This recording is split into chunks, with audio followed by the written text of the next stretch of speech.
Right, we're back. Okay, I'm gonna fire up automation in just a second. Give me just a moment. Again, I don't know why, but my OBS settings got completely messed up, and yeah, I had to correct them again. So, guys, today there's gonna be the 1958 hill climbing challenge. I know that there hasn't been a community challenge last week, but at the same time, you guys have had enough time to build your cars for this challenge as a result of that. And yeah, I'm gonna be very tired by the end of the stream, apparently. But I'm also gonna be really excited to drive all of you guys' cars. The challenge was, of course, first of all, the maximum weight of 900 kilograms, and then again, it's not impossible by any means to do that. We got quite a few entries actually this time. So let's see, who was the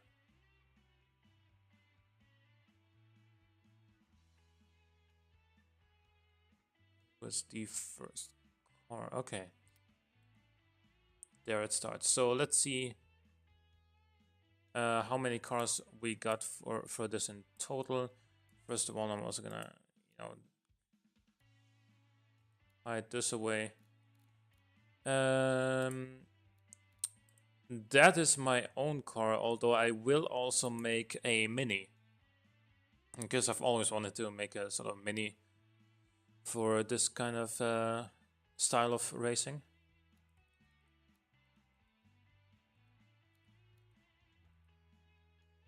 So the mini is right here. Gonna go ahead and throw something together. We can make fiberglass, and monocoque is probably better than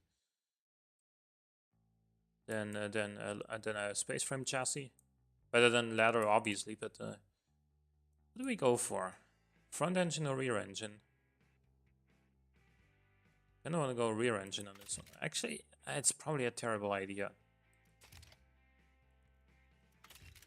There are wishbones around. We are gonna be fitting a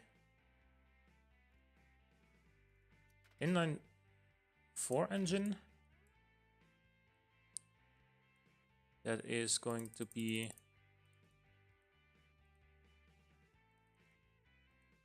1.8 liters. Let's do 4 barrels per cylinder. Why not? Forged. Let's get this up to like 70. I probably can't get 8.6 compression. Let's see. DCOE, race intake, of course. We're gonna run it really rich. 98 octane fuel and a little bit of quality here, a little bit of quality here. Raise exhausts. And this thing's gonna be loud, very loud.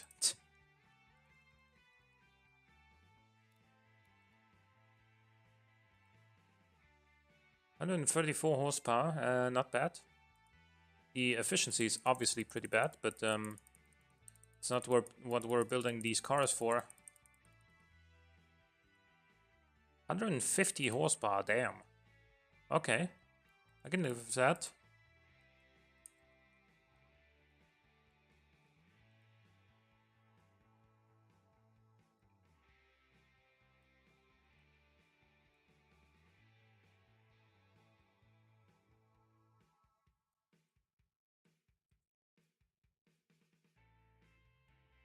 I don't know how wide the tires are that you can put on this thing. Probably not very wide, but let's see. We're gonna make this racing green, of course, and we're gonna throw some nice little headlights on this thing. Right here, where they belong. Also gonna be making an indicator right here.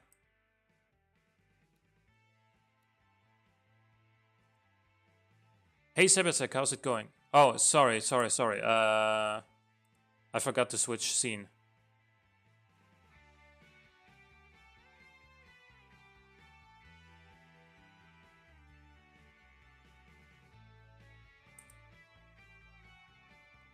Anyway, yeah. Thanks for reminding me, dude. I'm just, I don't know. I've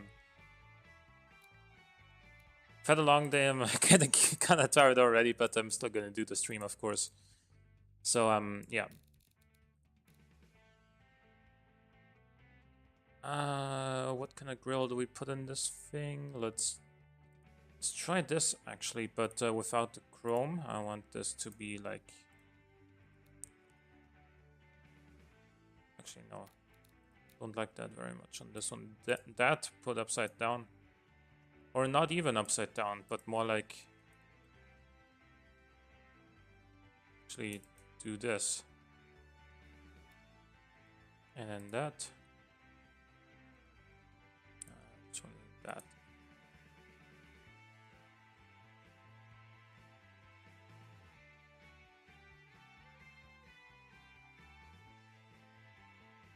Hey Caligo, how's it going?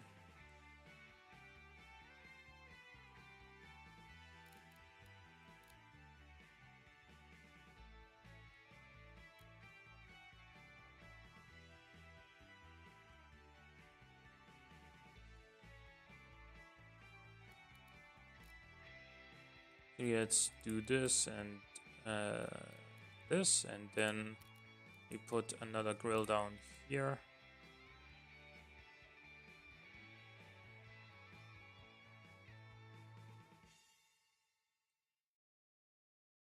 Now I think I want to do it like this.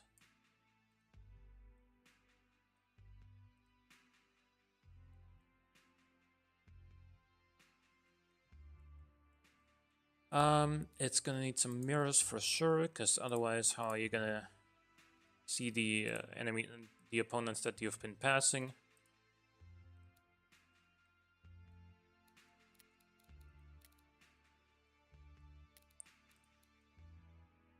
And some door handles as well.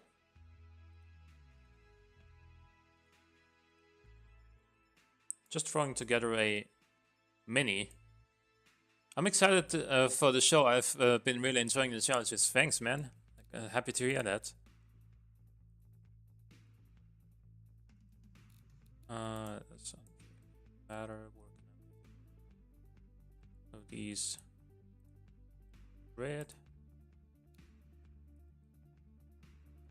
One of these orange for indicators.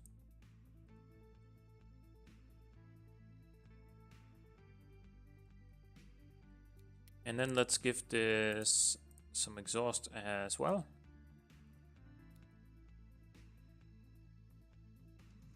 Doesn't really need, you know, number plates, because this is only going racing anyway. What it is gonna need is a fuel cap. So, because otherwise, how are you gonna race without fuel? Answer me that. And if your answer was electric car, good answer.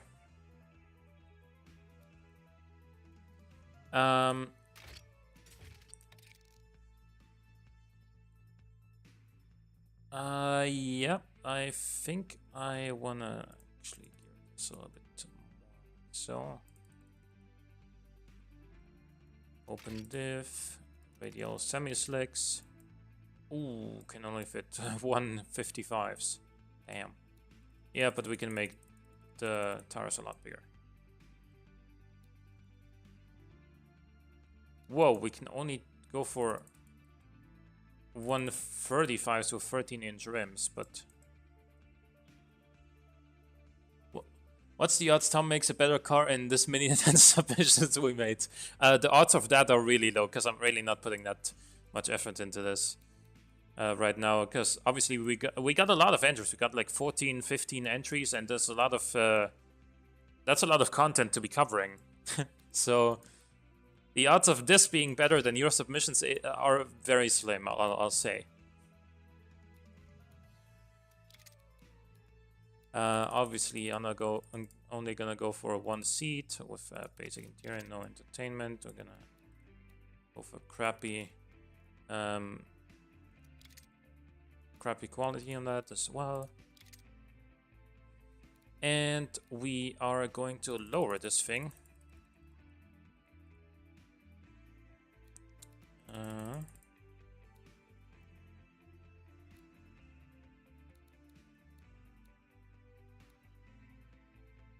5.9 drivability. What the hell is going on? What? It has a 1.8 liter engine. Oh, yeah, but okay. You know what? Let's go rear engined. Then the engine doesn't fit. So we're gonna go with a boxer instead, which does fit. Awesome. Car is strong oversteer. We're gonna address that. 150 horsepower seems plenty for a car like this, of course. Car has strong oversteer though, so let's try and fix that. First of all, let's get rid of this camber.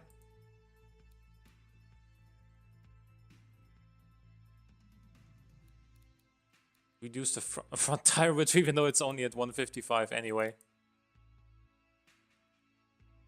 God damn, this is gonna be atrocious. But we don't have that much wheel spin anymore. The top speed needs to be... The final drive needs to be shorter. Second gear needs to be... Actually, no, it doesn't need to be longer. Let's do it like this.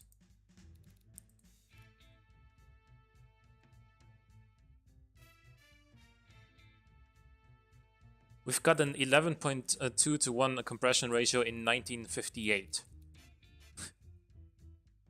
The production units are at 97 here and at 46 here, so we can get some more quality going. Of course, the production units in the engine section were limited to 100, and on the final car it's limited to 120. Let's make a little bit more out of this little engine.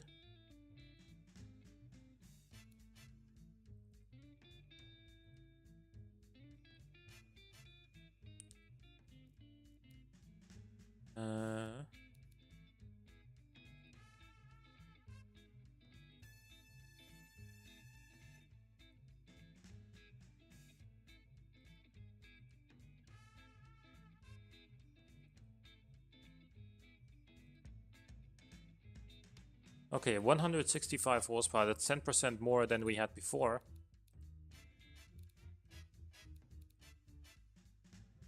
Did that change anything here?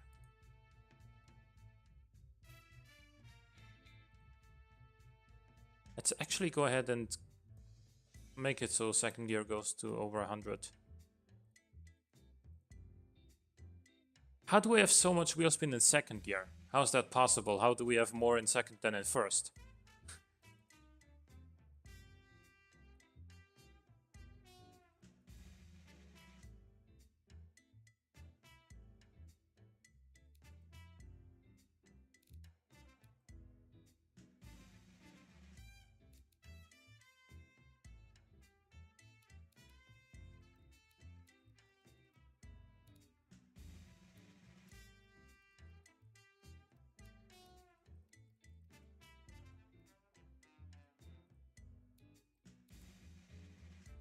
I don't want to spin, but it'll definitely sell better than mine. Mine looks funky. Okay. Yeah, I'm excited to see all of you guys' cars. This car is incredibly light, only 558 kilograms, but look at all that weight on the rear end. So even though we do have semi-slick tires, it might still oversteer a lot, especially under braking. We need to give ourselves some rim offset.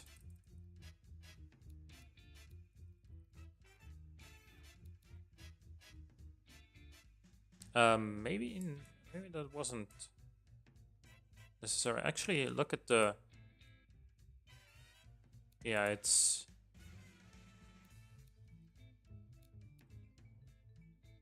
That's better.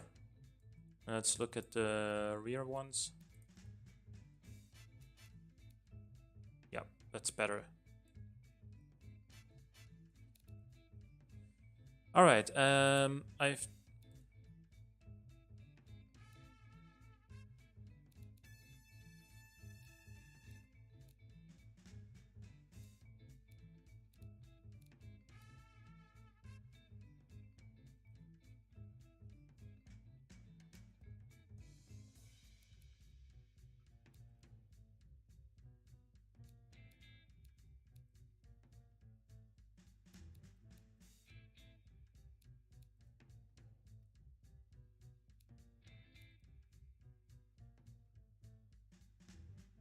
Okay. I think that made things a little bit better than before. The drums are sticking through the front tires, yeah. Now it's all good.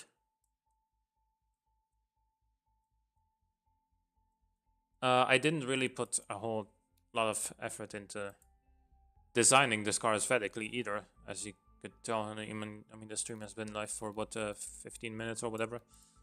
So let's export this to Beam under the very creative name of Model 10 Trim 8. Sure you've heard of that one before. Anyway, but let's get started with the actual entries.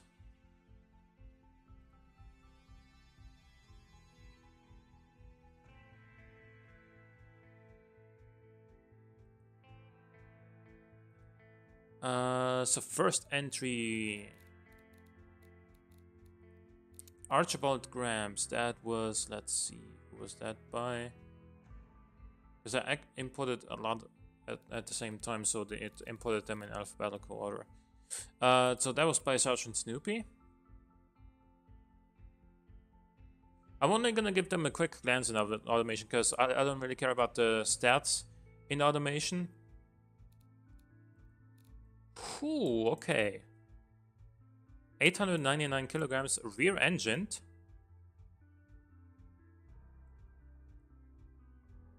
And we make 360 horsepower from a 3.9 liter Boxer 6. Now that sounds awesome, of course, right? But is it gonna be drivable? Because my feeling would be saying no, probably not. Because well, with 360 horsepower, rear-wheel drive, rear engine, and 68% on the rear axle, I can't help but imagine that this is gonna just absolutely be incredibly hard to control in Beam. But we'll figure it out. It does apparently 0 to 100 in 4.1 seconds. That is probably gonna be faster in BeamNG because you know times there tend to be faster, especially on the drag strip. On the markets, it doesn't sell well at all, but we don't care. This is extremely expensive. Yeah, it's right on the edge on production units, though. We'll see. Hey, One Tabs, how's it going? By the way, for everyone watching, I know this is just a little heads up. You can see underneath the stream that I have set up all the donations and whatnot in case anyone's interested in that. If not, that's also fine. I'm here to have fun on the stream. I don't necessarily need anyone's money or anything like that. But if anyone wants to share something with me, then of course the option exists now. Okay. Next up, the Armor 202 Millimilia, which was sent in by, let's see, that's by Armor Motors. And gosh, by the way, I don't even know if I have the notifications for that sort of thing set up. I love this. I love the decal that you've put on there and the blue racing stripe, which is what is that? Is that like? Let me see, how did you make that? Oh, that's just one of the... Yeah, I expected that. It looks awesome, though.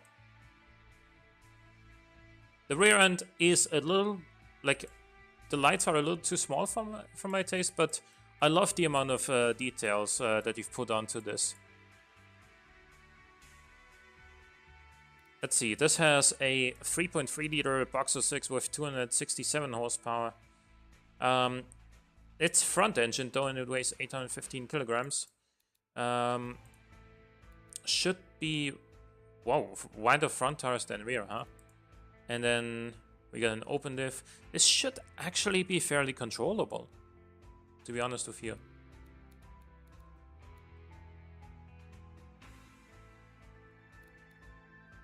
It sells Well, not super well, but I don't really care about the market points here.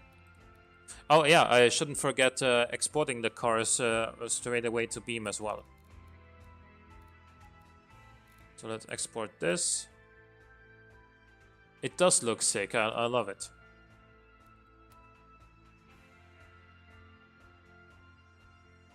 Except for the real lights, they could be a little different. But everything else I really like about that car. So let's see.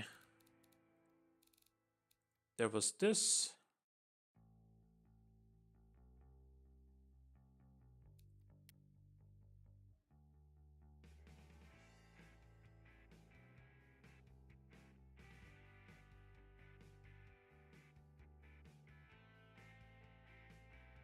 Okay, there we go.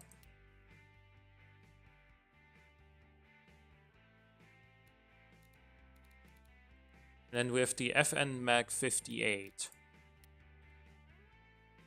That is by, let's see. That is by Sedan 57 Chevy.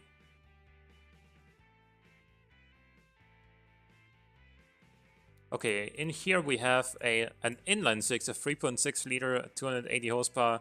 Look at that color. And look at that spare rear tire. On the race car, I mean, I guess that's probably not... I mean, on a race car, you'd probably take it off to save weight, but...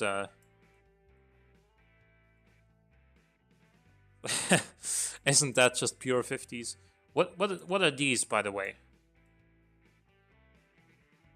They can't be rear mirrors, because for one, they're too small, and for two, you already have mirrors here. So I don't know what these would be, but... Anyway. So 3.6 liter inline 6, 280 horsepower. Obviously that makes a lot of weight over the front end. So 66% front, 34% rear.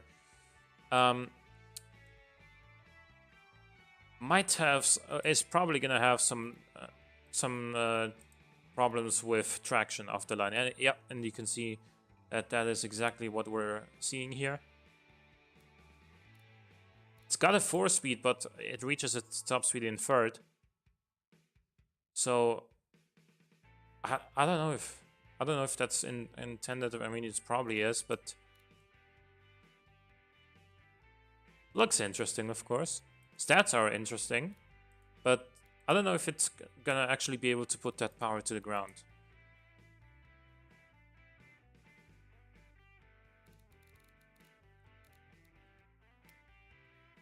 Oh, by the way, I'm gonna show you guys the car that you saw in the reminder video that I uploaded yesterday, and which was the car that I was originally gonna use for this kind of challenge. It has this same body as well, but it looks completely different. You may have seen it by now. It's this thing. It's also in the thumbnail of the challenge overview video. I went kind of conservative on the engine, I'll be honest with you. It's got a 2-liter, 180 horsepower Boxer 4. It weighs 835 kilograms, but look at that weight distribution. 55 to 45. So this means that this will actually be fairly drivable in BeamNG, because it does have reasonable power, reasonable weight distribution, and not a crazy amount of power that just overwhelms the tires, because, you know, they're only 215s, even though they're semi-slicks. So that's what I went for.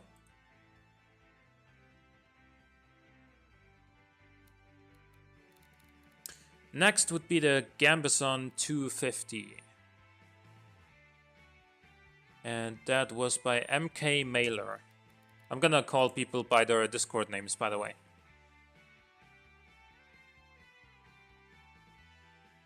I made my car drive it on Friday, race it on Saturday kind of setup, rather than a dedicated beast like all these. Yeah, kind of like the way I did it as well. Oh, interesting body choice. I like that body.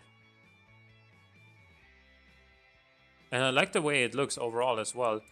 Oh, that apparently is to, you know, deflect some of the sun away from you so that you don't get blinded.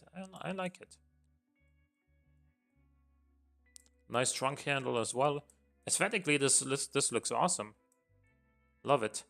It's got a 2.5-liter, 203 horsepower Boxer 4, which should be plenty when the car only weighs 806 kilograms. Let's check out the engine. Nice curve as well, I think. I mean, sure, it doesn't have a whole lot of torque, but the torque band comes in from like 4,000 RPM. So after a shift, you're not like dead with no power whatsoever.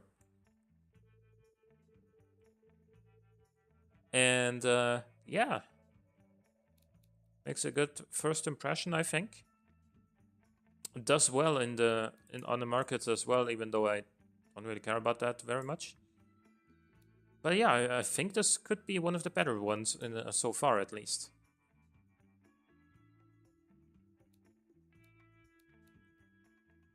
Have I exported this yet? Let's do it again. I think mine has some crank problems, but then again, it's a Hillclimb. Yeah, true. Like, you can't expect, you know, Japanese reliability on a British Hillclimb racer. That's just not gonna happen.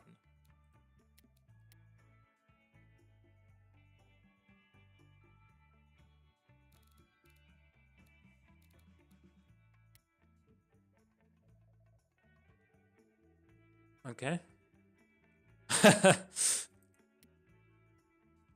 The cuff.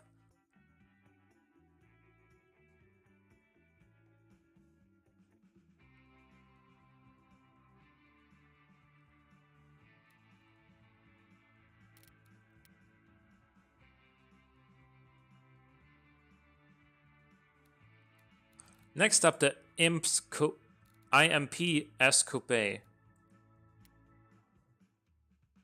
That's by Random41. And he said hard to control while when submitting the car. And it does have a 2.7-liter Boxer 4 with 246 horsepower. It does have very good weight distribution. But what's that drivability? What? 2.6? That's worse than my Mini was. How?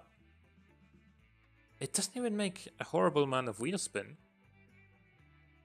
And it's got a diff. How is the drivability so low? Let's check that out. Circle test wheel spin. And then the gearbox, yeah, the diff, the drive type, throttle response is actually hurting it. And then the suspension tuning.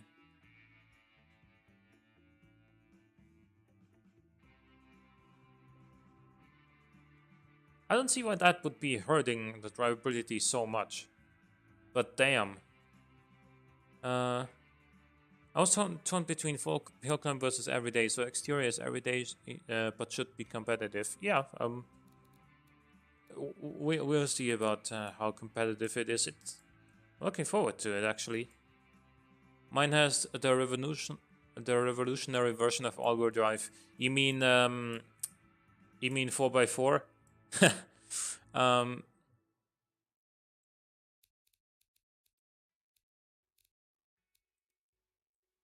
Yeah, I don't know why this is so hard to drive, honestly. It is gonna oversteer like crazy at any opportunity in Beam, simply because it has that automatic locker, and that's just how it works. So, you know, wheel spin and drifting is fun, obviously, but it's not the greatest for racing if you can't actually use the power that the car has.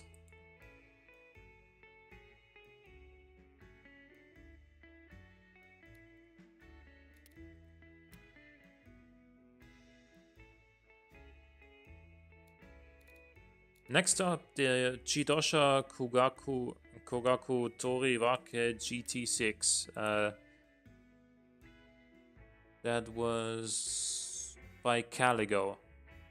Let's go. I know you're in the chat already.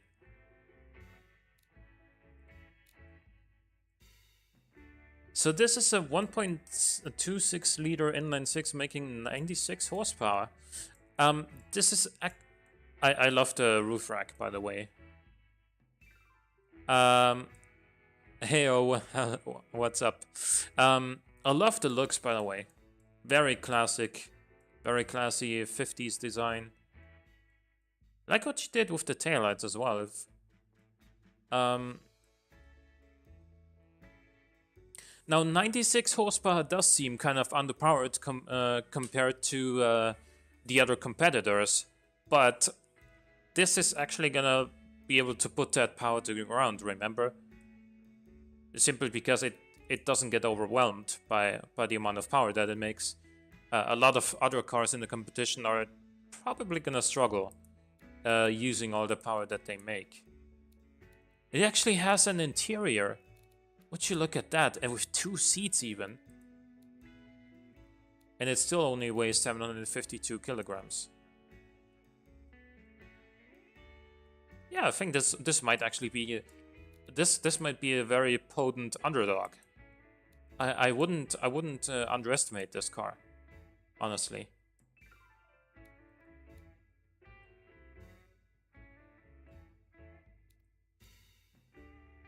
$752 kilograms, yeah. Did I must have misspoken.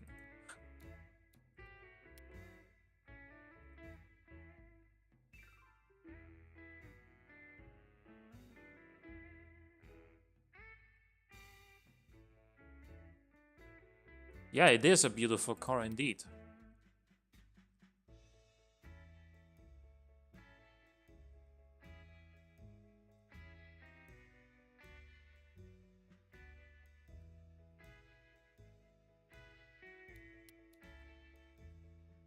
Mine is 0 beautiful and 100% function. We'll see about that. I don't know. Because I think... Carlo, you've been making some pretty good looking cars in the past. And I think... Is that one yours? The Pluto Razzo? No, that's from that Carpenter guy. You'll see the Pulce. Yeah, that one was yours. Mm-hmm. It's super fun to drive too. The transmission is magically set up. What? What the fuck? It's creative. I gotta give you that. But that might actually get in the way. Like if you're you know on the edge trying to get close to the barrier in order to use every last available space of the track, trying to get the best possible time, that's gonna get in the way. What the fuck? That's one hell of a beetle.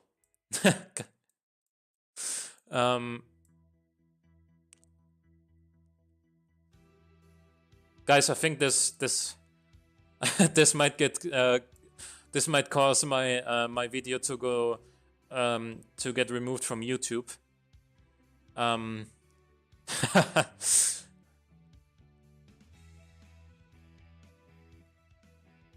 Anyway, 2.2 liter inline 4, 161.7 horsepower, 64% of the weight is on the front, so not a whole lot of grip on the rear end, and a locker diff. But look at the look at the power curve. Oh, the conrods are giving up. That's why you didn't rev it higher. I was gonna say, with a torque curve like this and a power curve still going straight up, you should normally rev it a little bit higher than this. Like, how much more power would it make it? Like 6 grand? 170? How much were we at before? 162? Yeah. But it would make it a lot faster still. Like, I know it's only 8 or more horsepower, but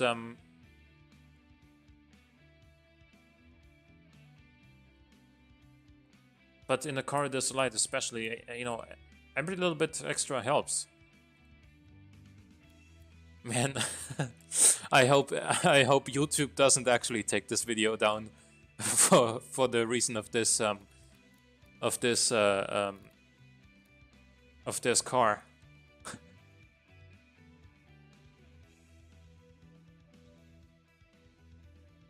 I'm still just enjoying my the age-old longer you're in the power band rule. Yeah, exactly. And we're still going up and up the power curve at 6,000 RPM. So you could have made even more power if you revved it even harder. Next up, this one's by Puginus. Another reason why this video might get taken down from YouTube, but then again, he has been in previous competitions as well, and those videos are still up. So anyway, he is using the mini body. Awesome rear wing. Very small, very small rims as is you know, custom on this body, I guess. Very wild design for the 50s. What was it? Is that the part of the chassis? I think it is, isn't it? Yeah, that's the fenders, or a part of what leads into the fenders, I guess. It's an enclosed go-kart, yeah. 219.5 kilogram horsepower, sorry. 220 horsepower on only 567 kilograms. Rear-engined, but 70% of the weight is on the rear, guys. This is gonna be very hard to drive.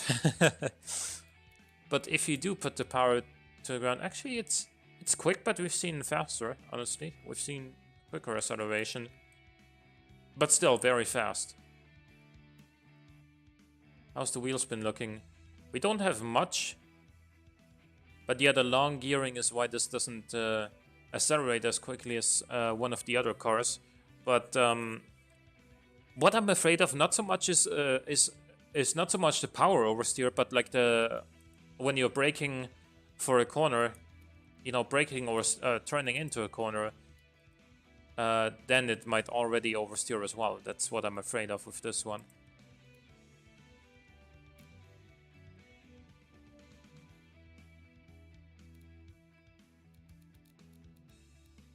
Yeah, I don't care about the markets.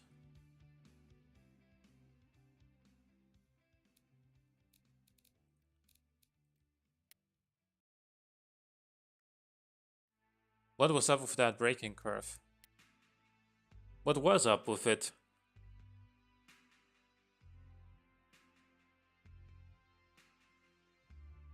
Should we go back and check it out again?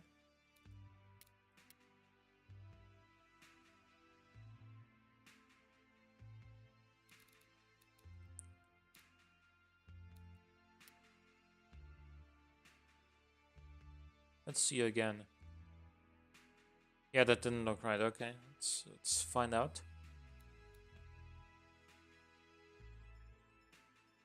Yeah, 12.3% brake fade in sportiness here, but 30.4 meters stopping distance. That's crazy. I think the brakes are actually overall fairly well tuned.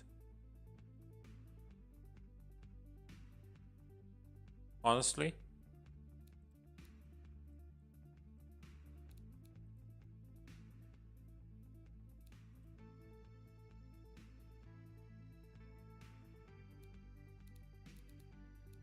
Next up, the Porsche Sportiveggiante by Carlo Vincenzetto. Let's see if this is really a 0% beautiful and 100% function. I like it though. I love the design of the huge rear wing. This is two wings, isn't it? Or is it one of these? Let's see, what fixture is this? Yeah, actually it's two spoilers, and then some canards as well. Actually, that's a lip. And so is that.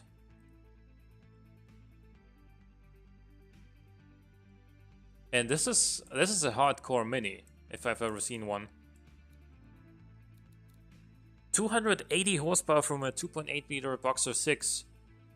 Front engine this time, 685 kilograms on the mini body. Lots of wheel spin, of course, but you know, can't really avoid it at this point. Plus 15 quality on the tires. Should have thought of that, honestly.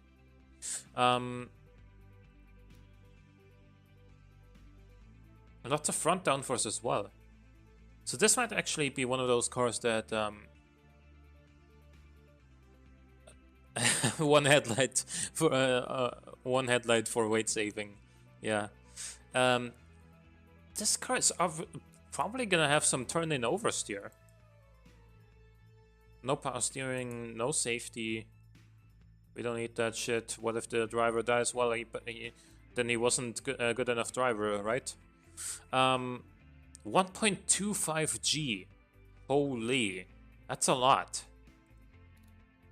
For 1958. Look at those tires too. Actually, I'm interested. Can you even put tires this wide on the... What is it? Double wishbones in front. I don't know if you could... Is that... 245s? 12 inch?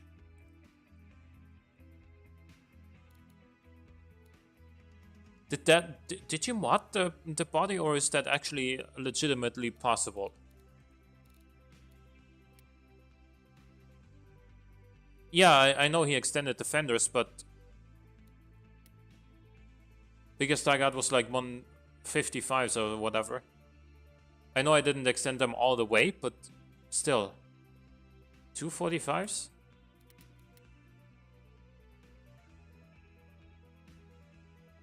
It's possible. You have to tune the rim size and wheel diameter. Ah, okay. Next up is the Fase Ronda, which, let's see, was by Sebesek. Okay, there we go. Oh, let's not forget exporting this car.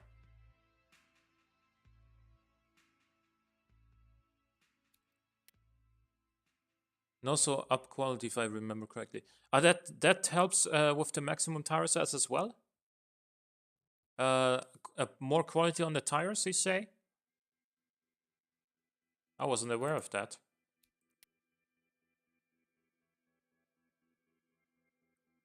You learn something new every day. You'd think that me having played automation for, nearly 6 years, I would have known that. But then again, they may have changed it at some point down the line.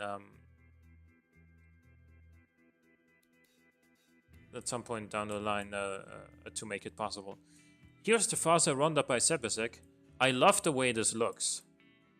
Very, very elegant and yet sporty at the same time. A spare tire as well.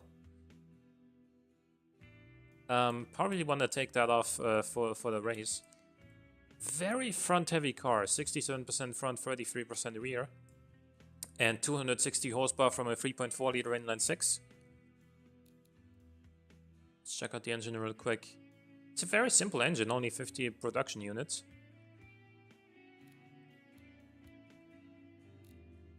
And doesn't do well in any of these categories here. Let's see, 110 production units. Probably plus 15 quality on the tires, yep.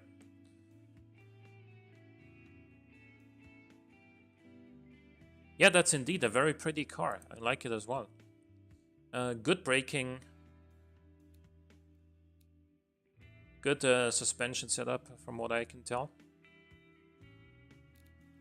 How about the wheel spin? Yeah, there's a lot, but you can't really avoid it. We've seen quicker cars as far as the acceleration goes here, but yeah, I guess the weight distribution could also be better. We'll see how this does.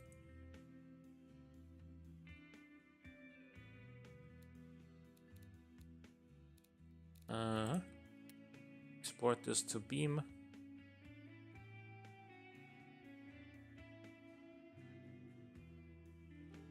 Yeah, you know, the stats in automation are one thing, but they only tell you so much about how the car actually drives in Beam. Like, they do give you a first glance at how it might be, but you know, you'll only know how it drives once you get into Beam anyway. Last but not least is the Ferguson Austin A35 sent in by Donut Snail.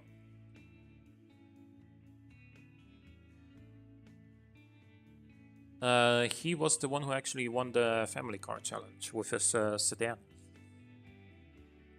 One of the two winners, anyway. A very, actually, like more like 40s or early 50s look to this thing. I love the decal.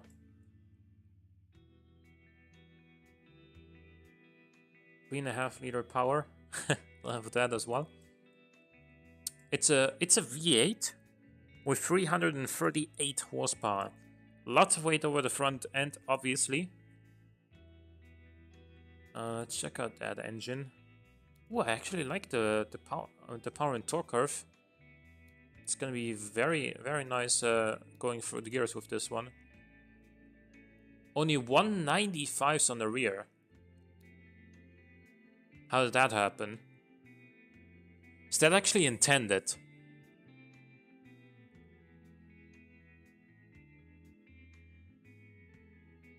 Decals? These the number here, number 8. Was this intended? 195s on the rear and 255s on the front? Doesn't seem like the ideal setup for a... Oh, it's actually 4x4. Gotcha. But then again, is that even going to give you any sort of benefit in Beam? I don't know. It has 0 drivability and 0 comfort. I mean, 0 comfort I was kind of expecting as challenge. But 0 drivability, that doesn't sound ideal. And then 0 safety as well. Yeah, you know.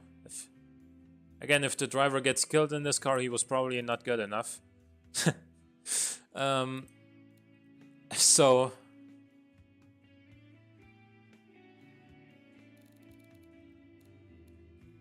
let's export this. I speak from experience. Yes, 4x4 gives you a hell of an advantage in Beam. Okay.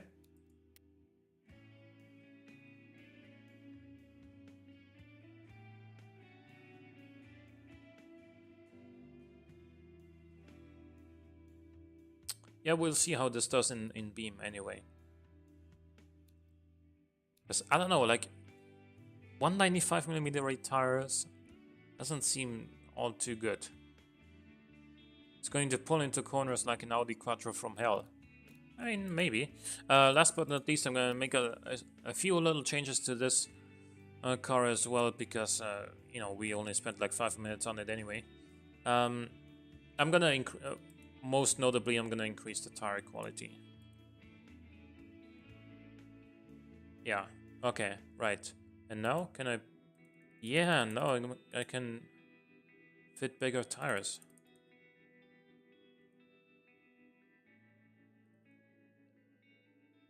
$165. Okay, yeah, let's go. Actually, I probably need a wing on this.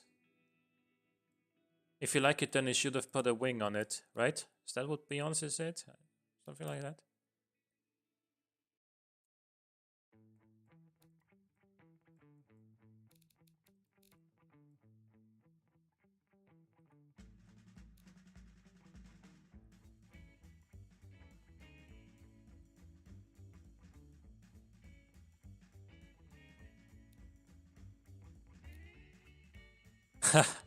Yeah.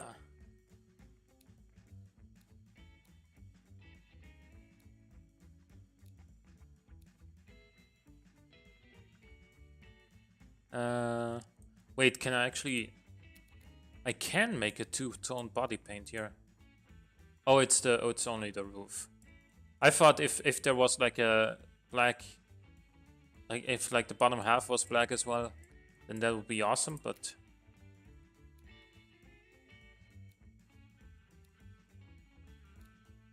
make the wing black entirely. Let's see how that changes things.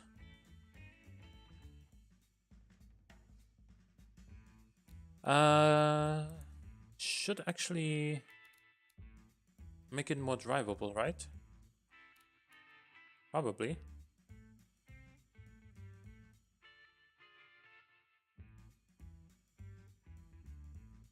Yeah, the tires are clipping through the fenders. But I don't care that much. Like, as long as the car is fast, right?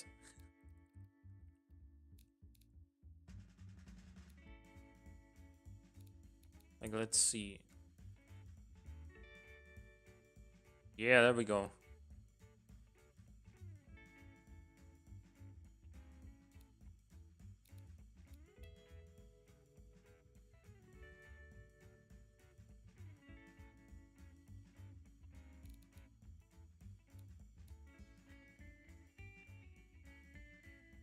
"13-inch rims," yep, like that. And then tune this as well. And then we can actually make the brakes a little bit. Actually, fuck it. No, I think you would still get brake fade. I think the pad type doesn't actually help brake fade. So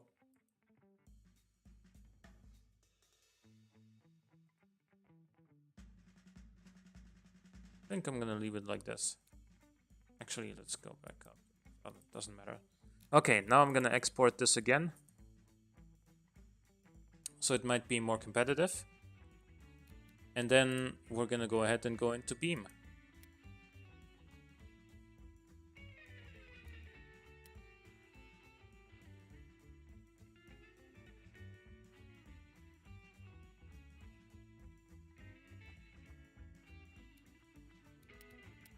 Okay, and we're gonna go into Beam in just a moment. Hey, that's not fair. We only got one shot with our first entry. Yeah, hey, but how long did I spend on video on this car? And how long did you spend on your cars? Think about that for a second.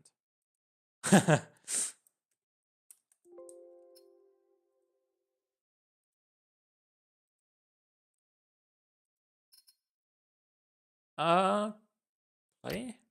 And then let's actually go ahead and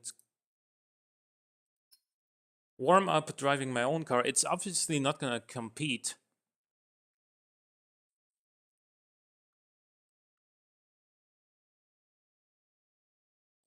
Remember when I mentioned the odds of his 15-minute car being better? Pepperidge Farms members. I remember.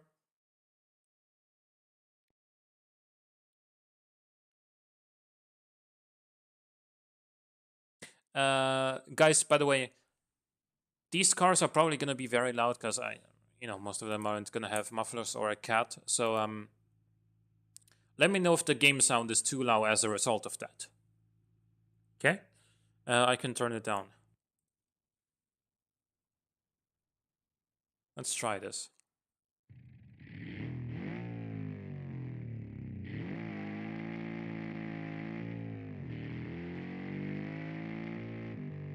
.47 seconds acceleration time. Oh, it understeers. It understeers a lot.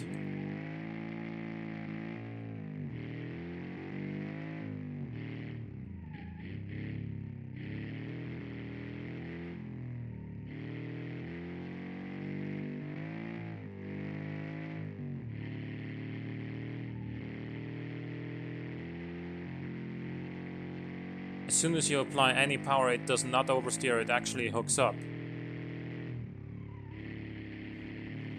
So this is one of the rare rear-wheel drive cars where it actually grips up when you can actually end oversteer by applying throttle. as opposed to, you know, in forcing it and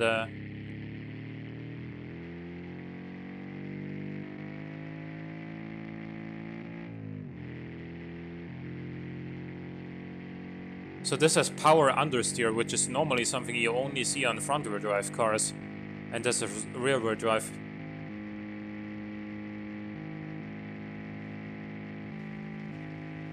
It's at its top speed, basically.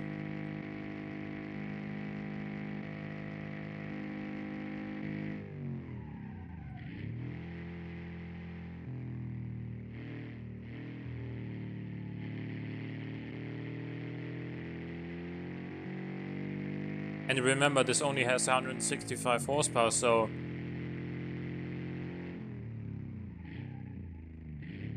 this isn't even the craziest car. It shakes a lot when braking. Damn. Yeah, that was my fault there. But anyway, this is actually fairly safe to drive, as a result of the fact that it seems like it can't possibly oversteer.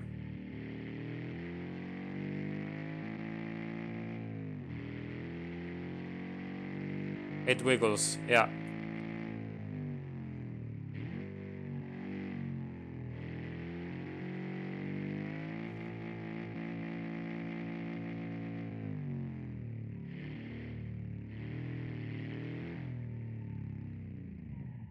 Drives very safely, actually.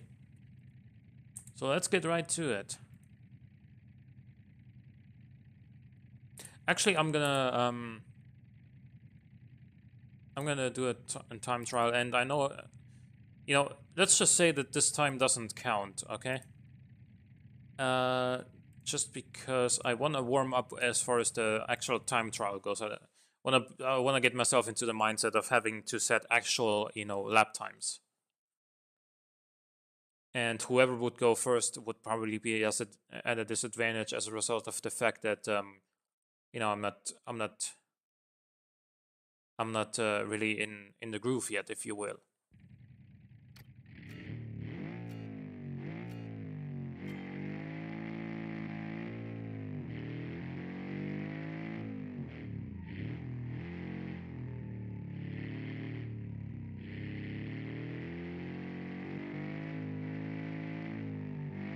Look at the tires sticking out as well, so that is pretty ridiculous, actually.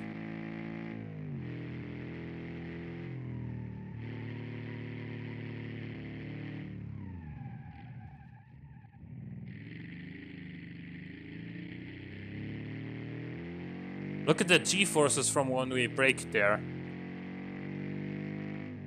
Kinda all over the place.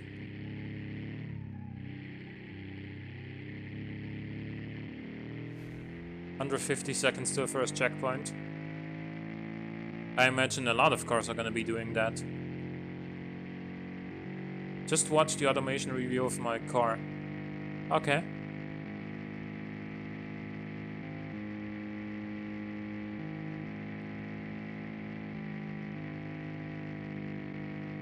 Hell in the handbasket.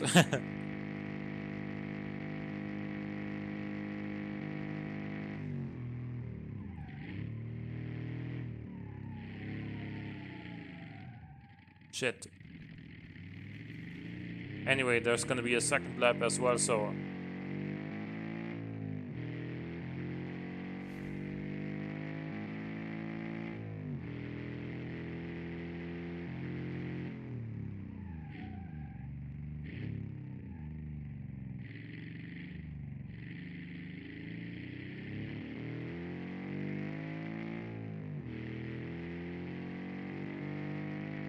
Yeah, for 1958, this really is like a pocket rocket. Fuck, what's up with my breakpoints right now?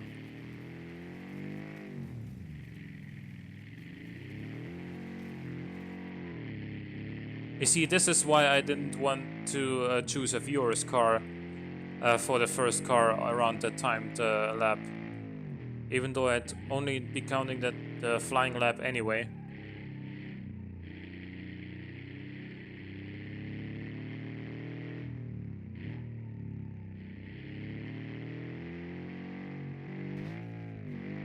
Damn. I think I messed up my suspension with that. I did, yeah.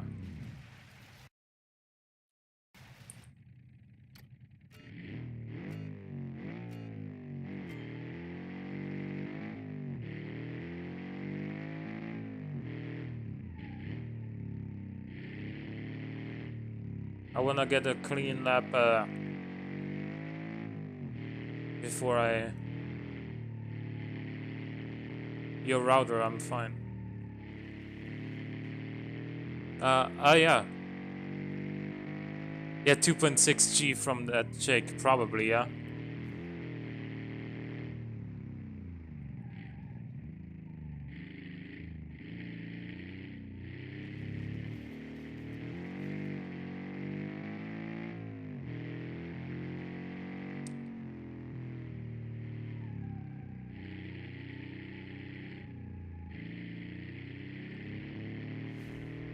That was much slower than last time, but if I can at least get a clean lap this time. You're on barracks Wi-Fi. Oh yeah, okay, well that's probably not the best internet you could be having.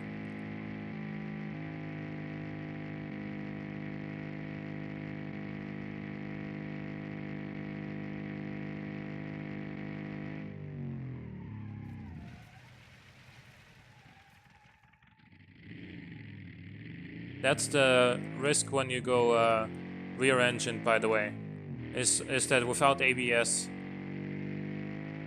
you know, the rear is just gonna come around under braking if you're not careful.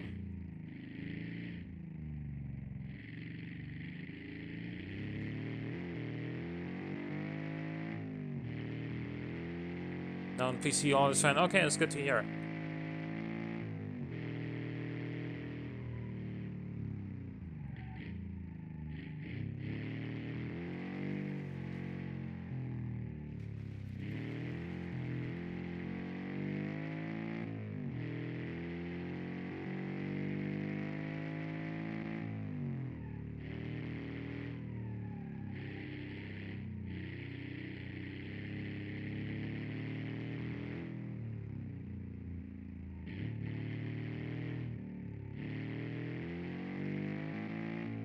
And let's see what sort of flying lap time we can get. Let's go.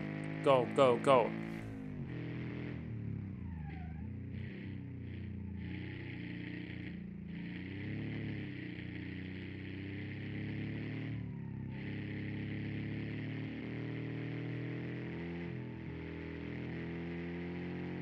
I had a Mini with four-wheel drive and V8, but it was even worse handling that and then the S Coupe. Okay.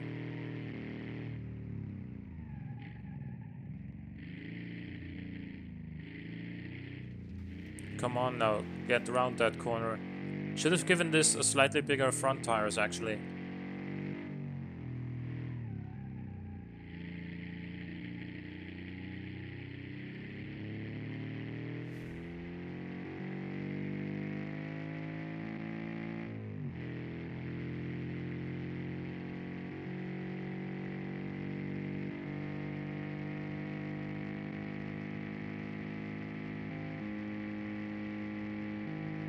It seems like the car could handle more than 180 kilometers top speed, in Beam at least.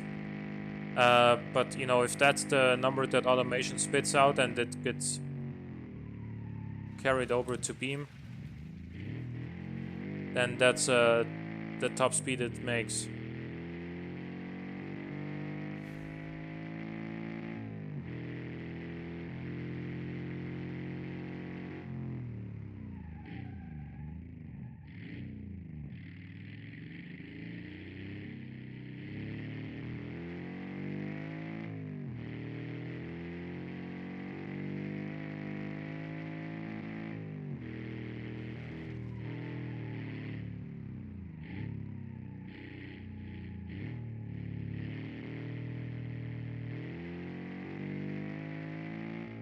It does grip up very nicely, this car.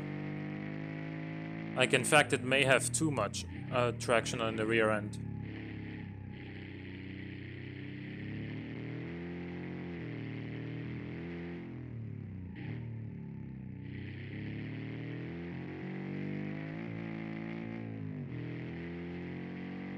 And across the finish line into 26.1. 226.1, okay, nice. So now let's see who's gonna be our first contender. The Archibald Grams.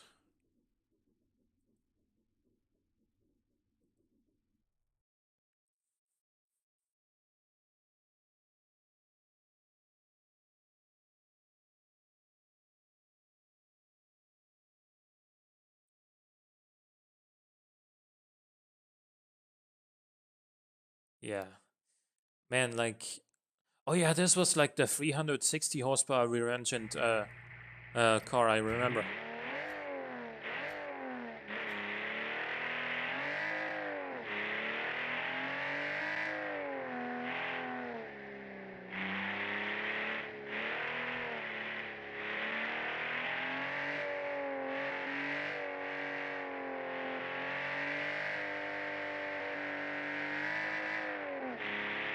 Again, it has the same problem as my car, as in understeer, under power.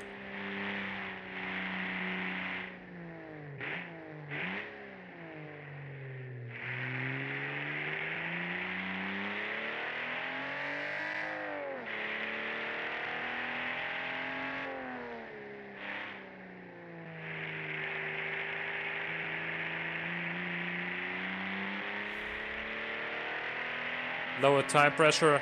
I won't, we got semi-slick tires, you know.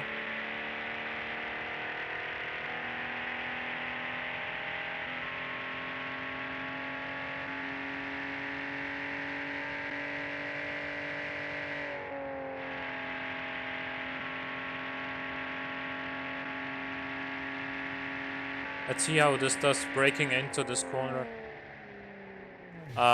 Yeah, it did not really brake.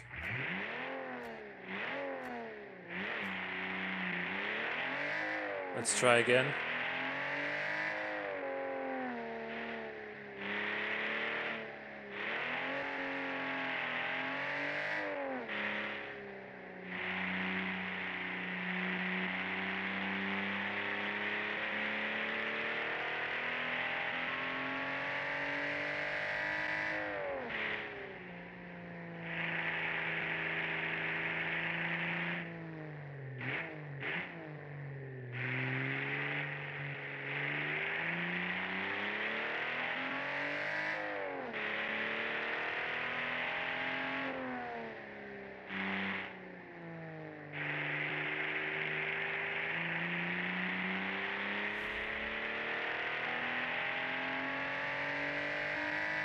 This is gonna have a much better top speed, of course, than my car, probably at least.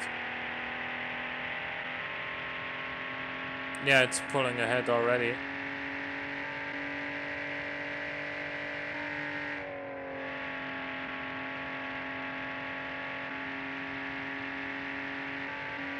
Let's try and brake here.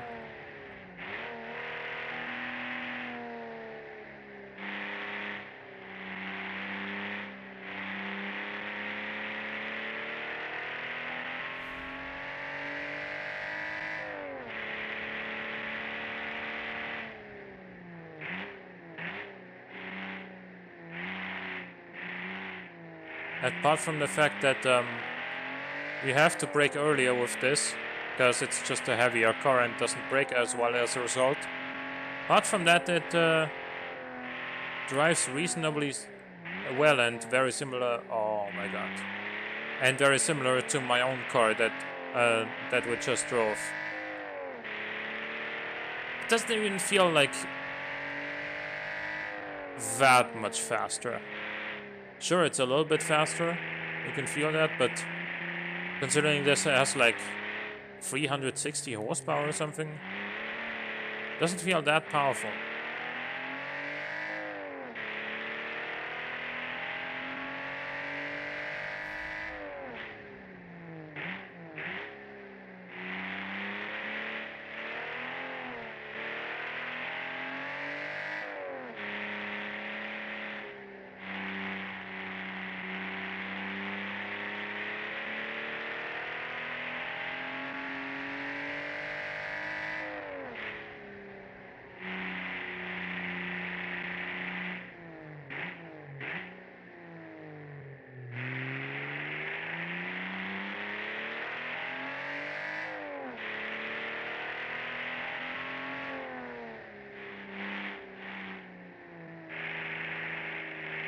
Okay.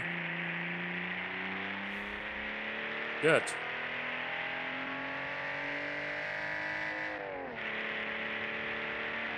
And yeah, I mean, on the straights, obviously, this is much faster than my car.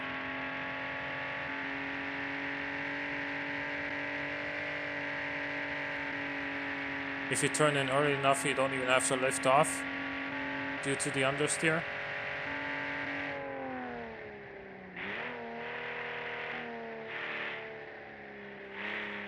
Whoa, a little bit of a rear end rotation there. Cost us a lot of time.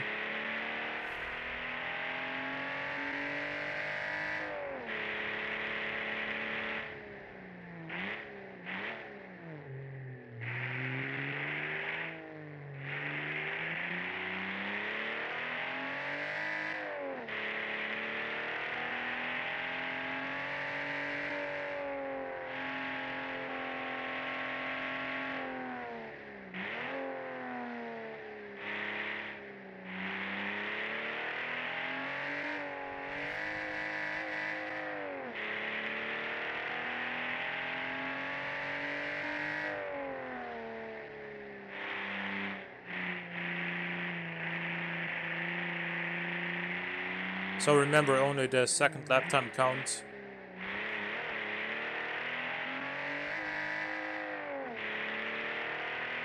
And we're gonna do it in 2:21.4. Not an ideal second lap, but I'm not gonna drive ideally with every car anyway. Just, that's me, you know. So armor to 2 millimilia. So 221. Let's keep that actually in mind. I'm gonna pull up a sticky note just for. So the Archibald grams 2 minutes 21.429.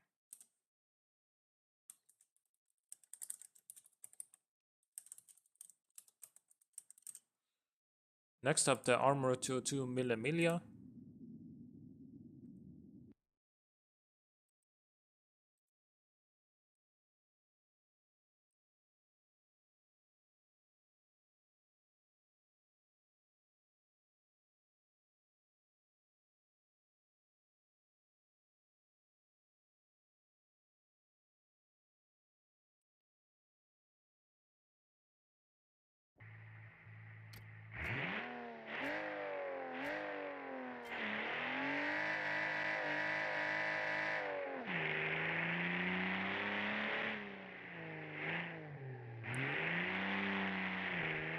This car is front engined, isn't it? Man, it shakes around a lot.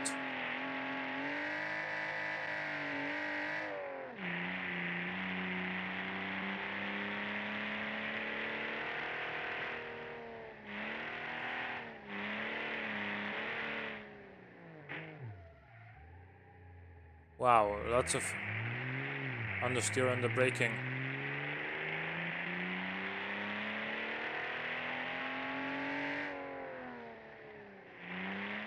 It's got very long gearing.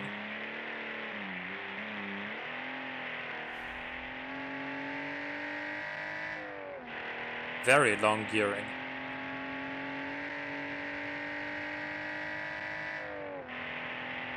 But it does go pretty damn well once you do get into the power band.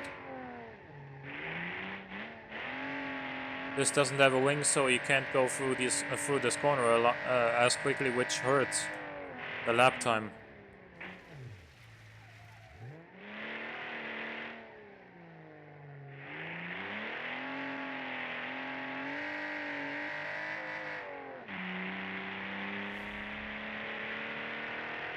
I don't know what it is. It feels kind of weird, actually.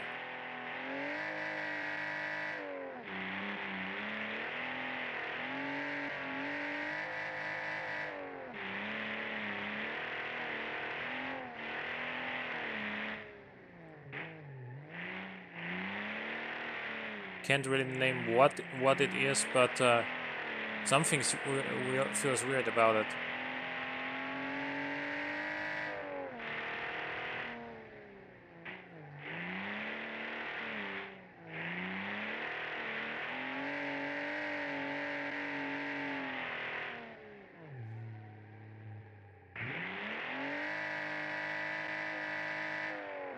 Why does it shake so much under acceleration? Sure, it's got a powerful engine, but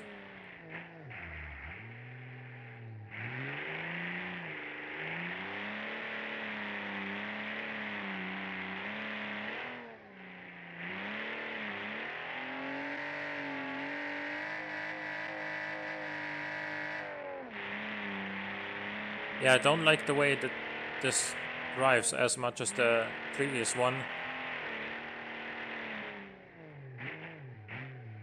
It's just kind of like randomly most of the time it's very planet, but then all of a sudden it's gonna try and step the tail out, and then you're prepared, okay, the tail's gonna step out, I gotta counter steer, and then it grips up again actually, and like, oh, whoa, oh, I didn't expect it to grip up here, and now I need to counteract my counter steer.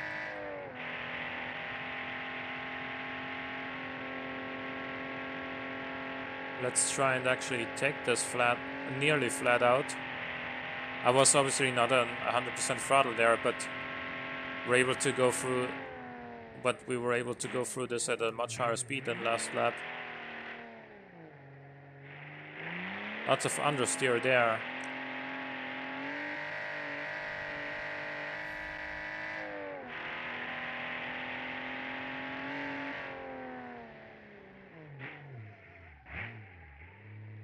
Do the wheels rub? I don't know, I haven't paid that much attention to it.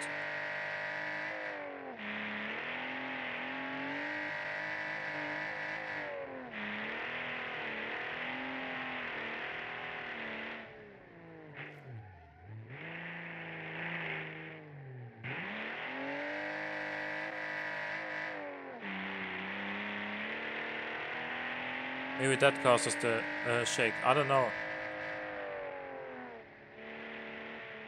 It does go very well once you do put the power down though.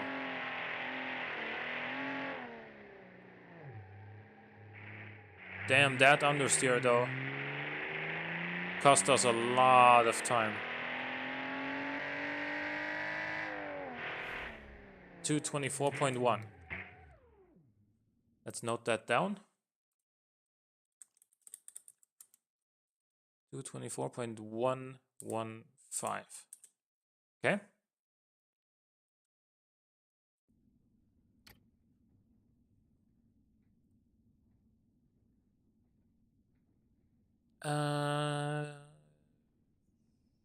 Ferguson, no, FS Fase Ronda Uno is the next one. Alphabetically.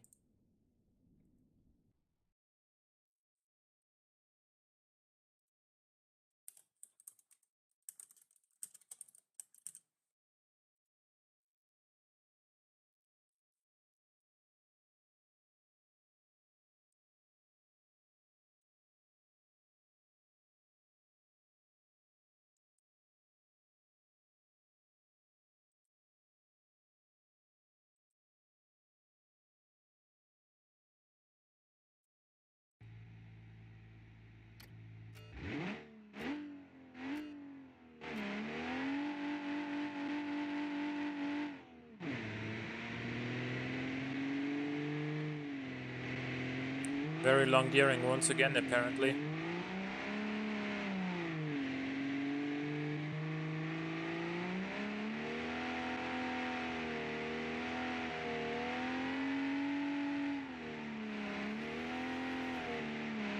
This one does drift a lot more though. Let's start again. We know it now.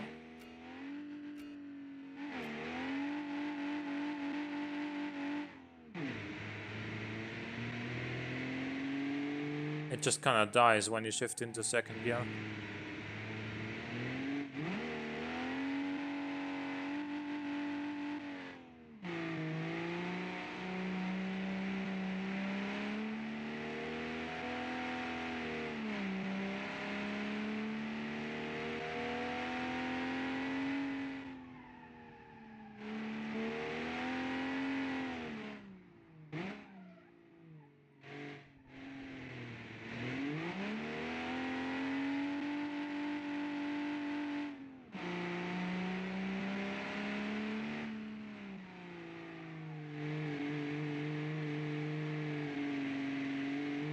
I'm really trying here.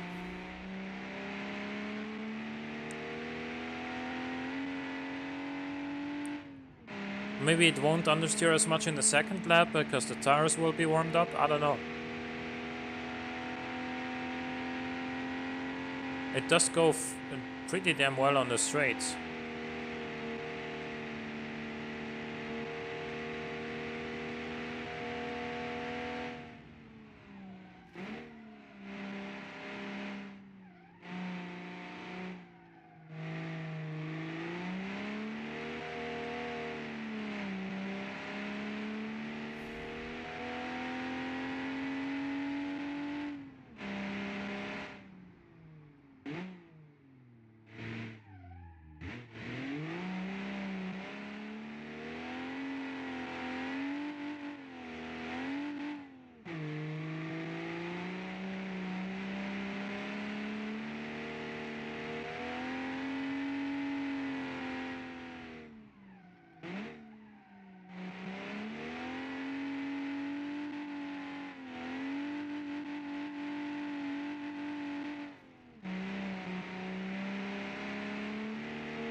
Yeah, the first lap wasn't all that good. I'm gonna try to do better on the second lap.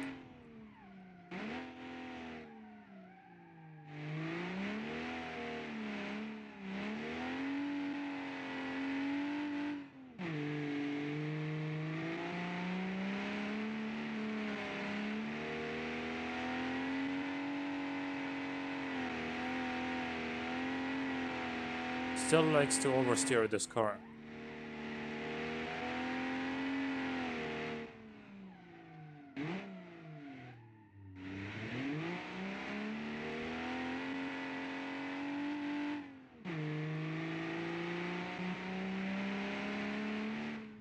I think part of what kills this car's performance is the extremely long gearing.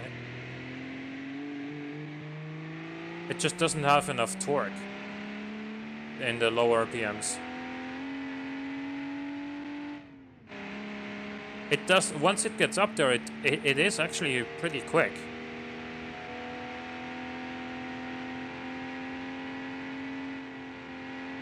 But with an engine that's not particularly torquey, you do need to go for a shorter gearing. Now that does potentially cause more wheel spin. Ouch. Okay. Do we... yeah, gotta go again.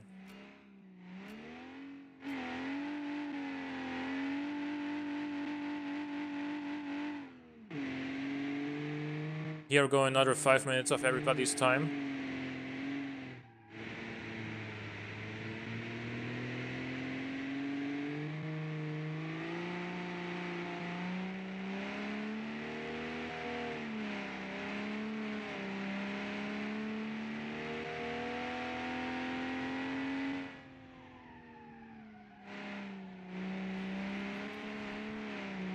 I gotta set a time though.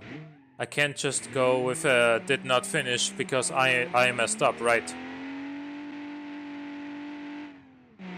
Wouldn't exactly be fair, would it?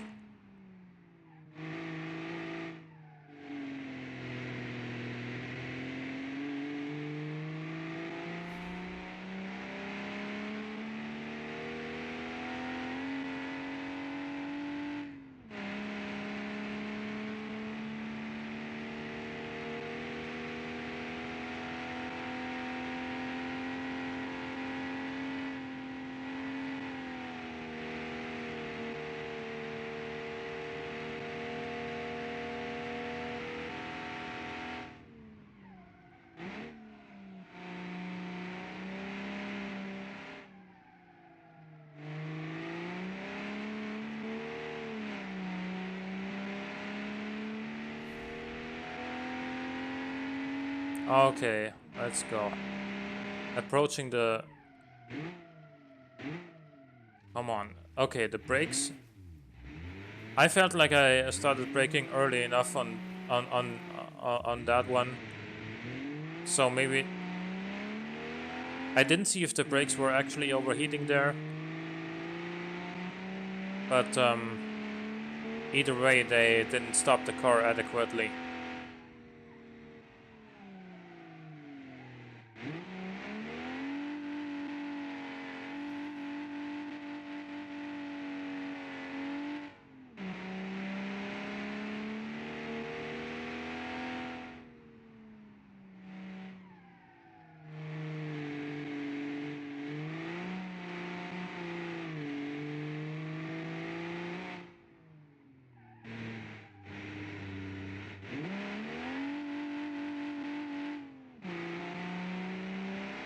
If you crash out again, you can move on. Okay. Damn, what the hell? Is it me that's messing up, or are the brakes just suddenly terrible? It's probably me, isn't it?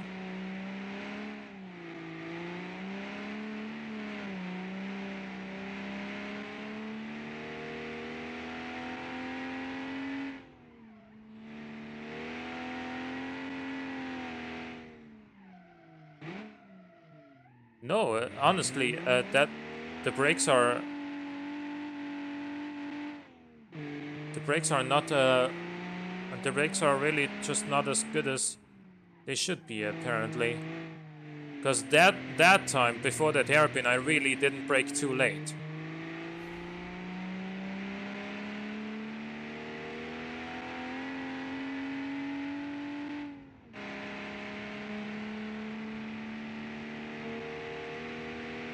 But let's see. Let's try and make a clean lap.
Okay, but this time is gonna be better than last time, so...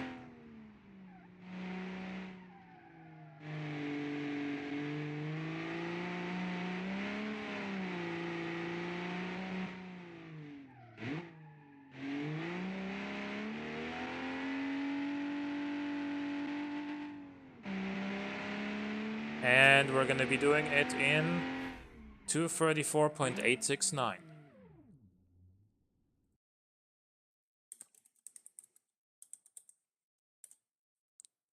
Okay.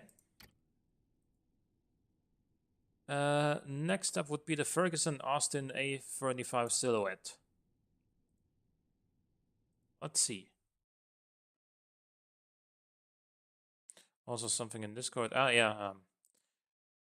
In case any of you guys are following Bashar Nasri's Discord, he uses @everyone for like every message he sends. Like, you get so many notifications for just every single thing. I don't even look at most of them anymore.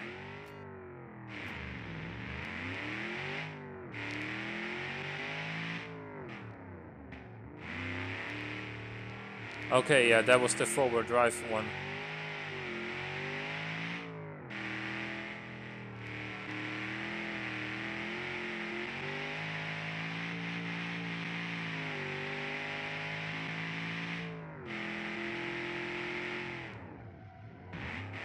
Whoa.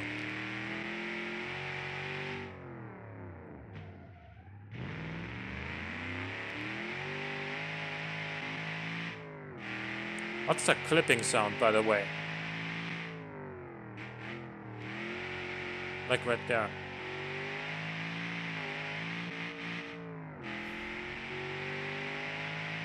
This thing is fast, but like, since this is effective for four-wheel drive where everyone else is two-wheel drive, this has almost an unfair advantage, doesn't it? Then again, it tops out at 191 at... Whoa, it's very unstable. It doesn't have any downforce, so it might actually... that might actually compensate for it. Whoa, even on the braking there, it did want to turn around.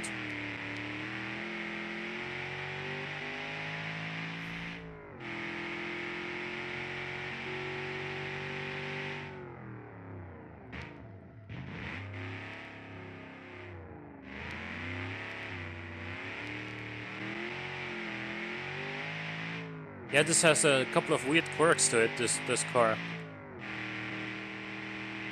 Like...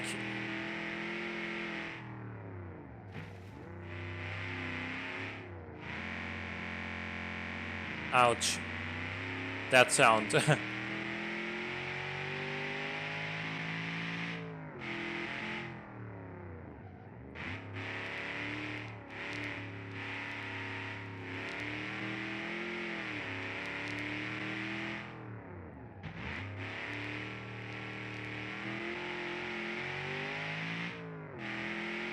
Let's see if it can actually compete with the other two cars that have set a very nice lap time though.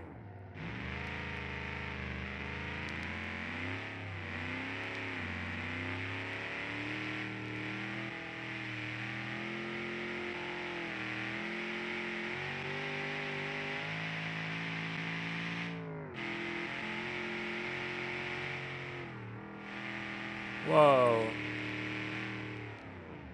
Scary.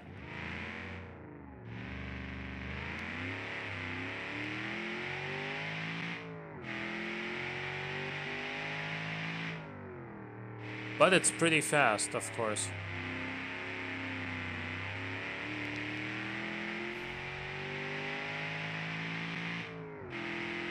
It's gonna pay the price in top speed though, and we've seen that. And in the fact that you can't go flat out through this corner because it's extremely unstable in high speeds because it has no downforce.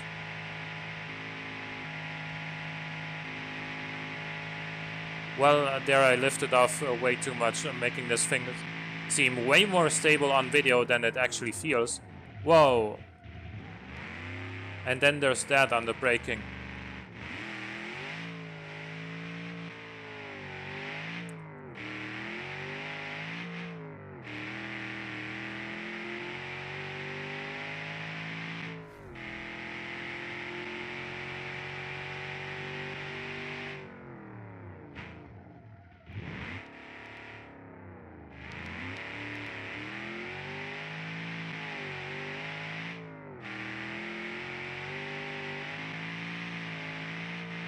$3,500 RPM is cursed. 4,500 RPM I found, right?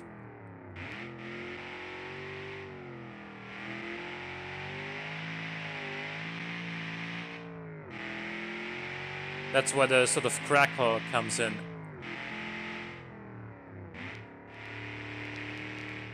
You heard that?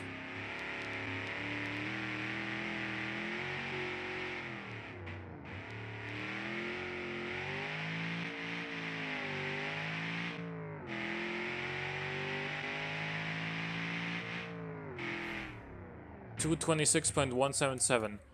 It could probably be faster, but it's just very hard to keep under control. So that was the... we gotta write that name down. The Ferguson Austin A35 Silhouette 226.177.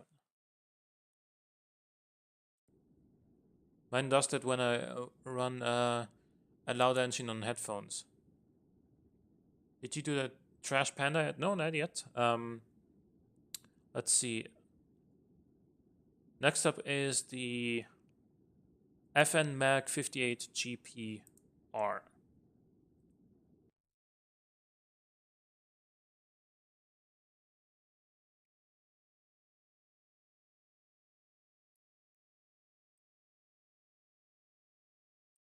Give me a second. I'll have a drink of water real quick.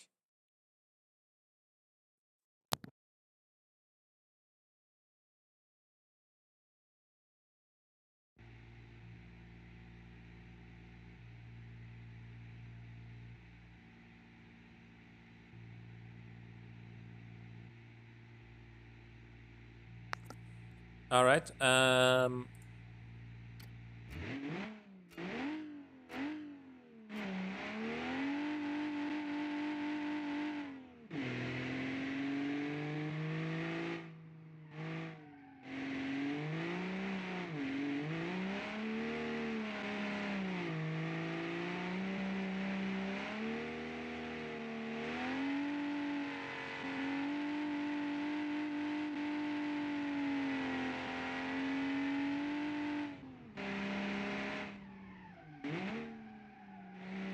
This also shakes a lot, and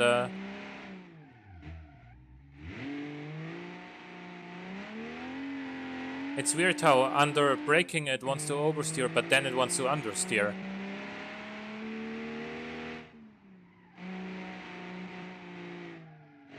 Like, look at that understeer through there.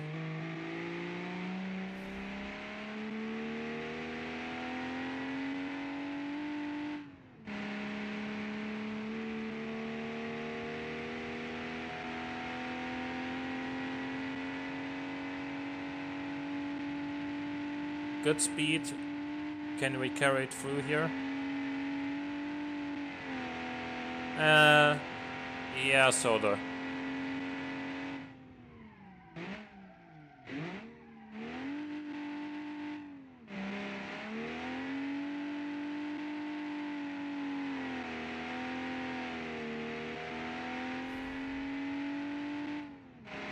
Let's see what this does in the second lap, though.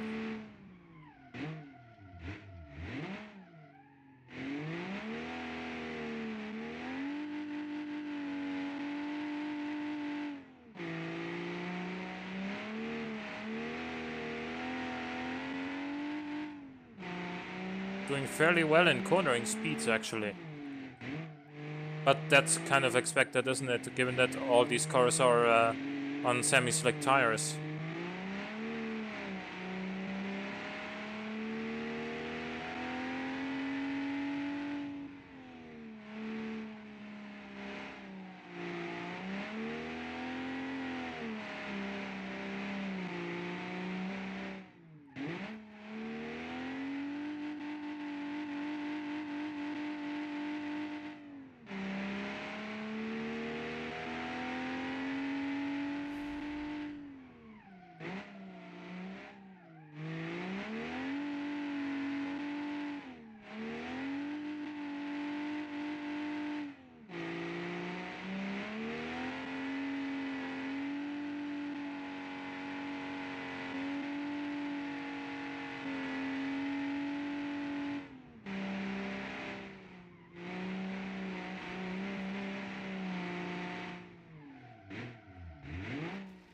Oh man, yeah, the brakes once again. Holy shit! I wish Beam had sort of like a reset or rewind button, just like Forza. Just go 5 seconds back, brake just a little bit earlier, and get that corner right, you know. But as it is, insert.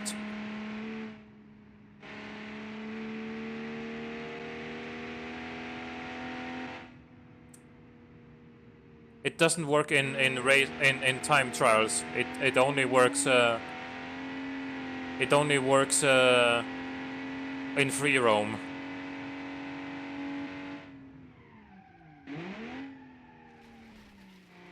Oh man, yeah. Now I messed it up completely.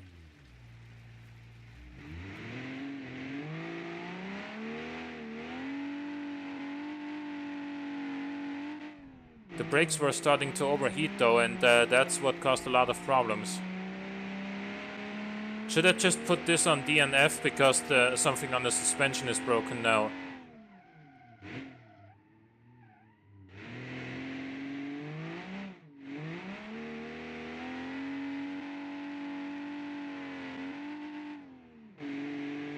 Insert is just rewind reset. R is reset, isn't it? And F7 as well, I guess.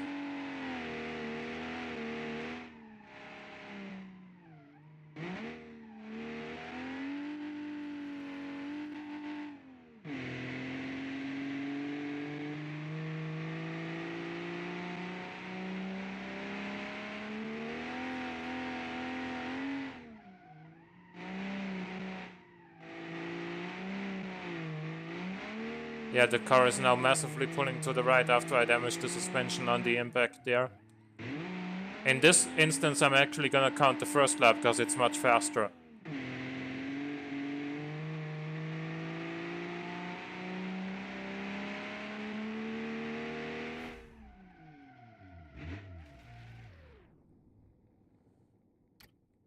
So this was the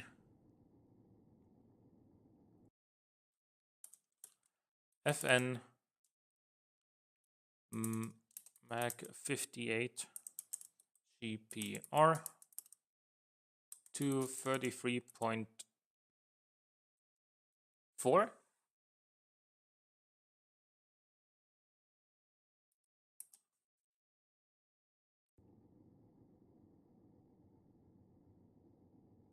Next up is the Gambison 250 Hillclimb.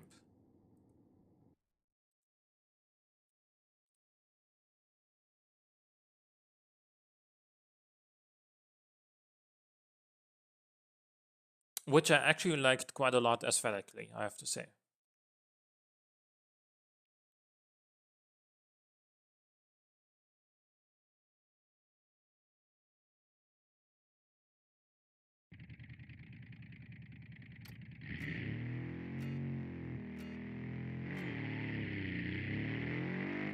This launch is really hard, dude.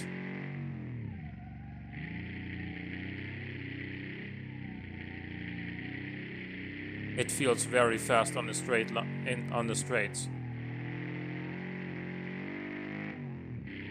And also it doesn't actually understeer under power. Is this front engine or rear engine?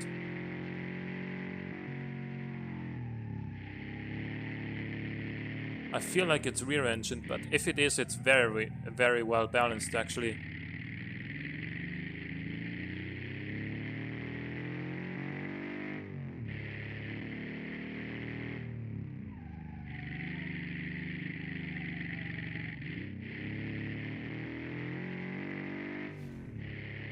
We might actually have another competitor here for the first two cars that set very good lap times actually. Yeah, it's missing out a little bit on the straights, but it handles really, really well. Well, it's missing out on top speed on the long straight, I should say. Normally on the straights between corners, this is fine. Engine pulls hard.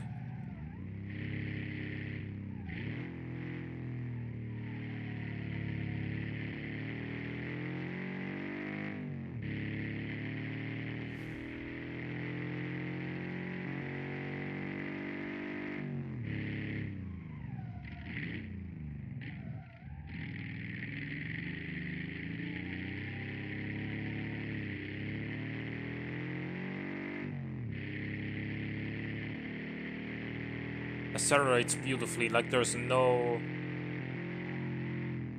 like the rear wheels don't spin at all under the like under acceleration here. Like look at that, that was beautiful. Is this four-wheel drive as well?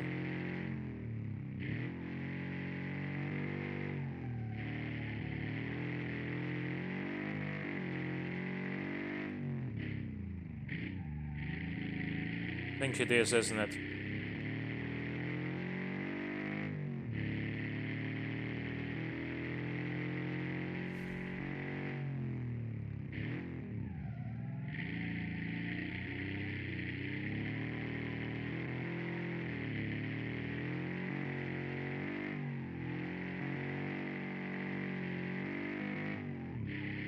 Yes, it is. Yeah. I thought the high-low was ah yeah, it's for the 4x4, it's not for the locker diff. It doesn't actually have one of those.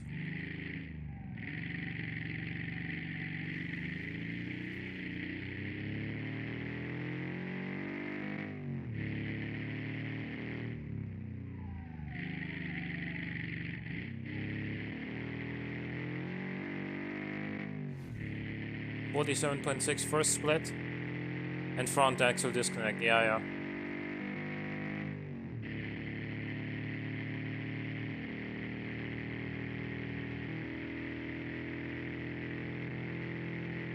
It is missing out a little bit on top speed compared to some of the other cars, but it does very well through the corners. I hope I'm not gonna kill myself here on the braking, so I'm gonna...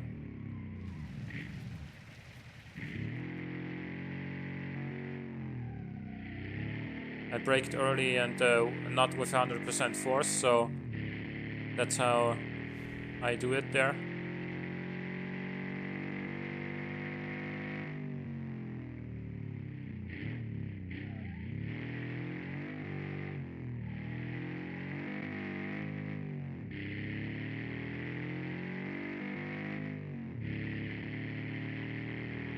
This looks like a very competitive lap as well, man.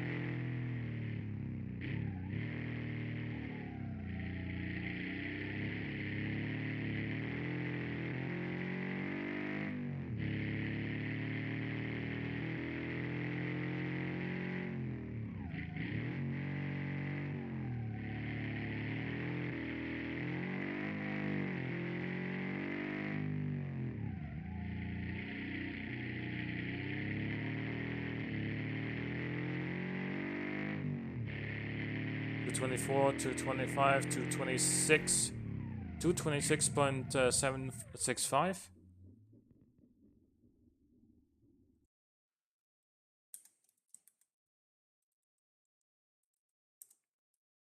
And that was the Gamberson 250 Hillclimb. That currently puts it in 4th place, actually. Next is the IMP S Coupe Rally. Let's check that out.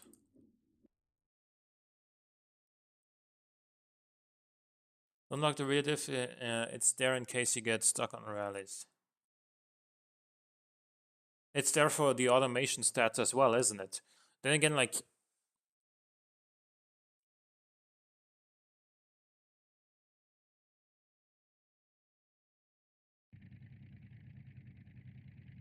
I totally didn't forget to remove it.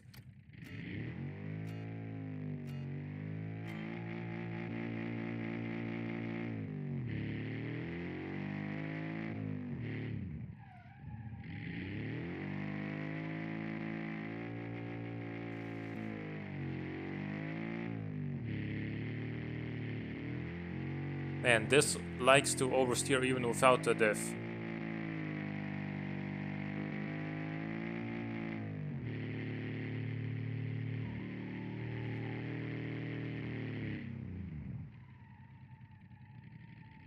Whoa, what is... Okay, the brake balance is definitely off on this one. I've never had a car spin here due to the brake balance in this challenge.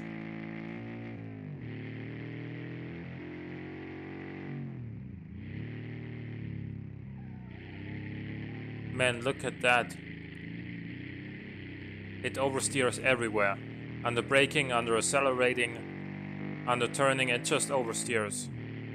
And as you can see, the diff is not locked.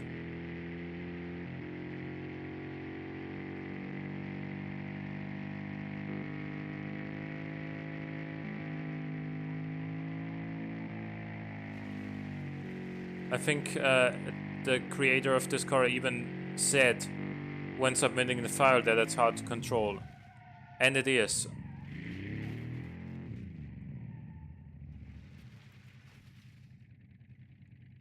I'm gonna give this one a did not finish. Wait, how do I get to the change configurations? I have to finish the race, don't I?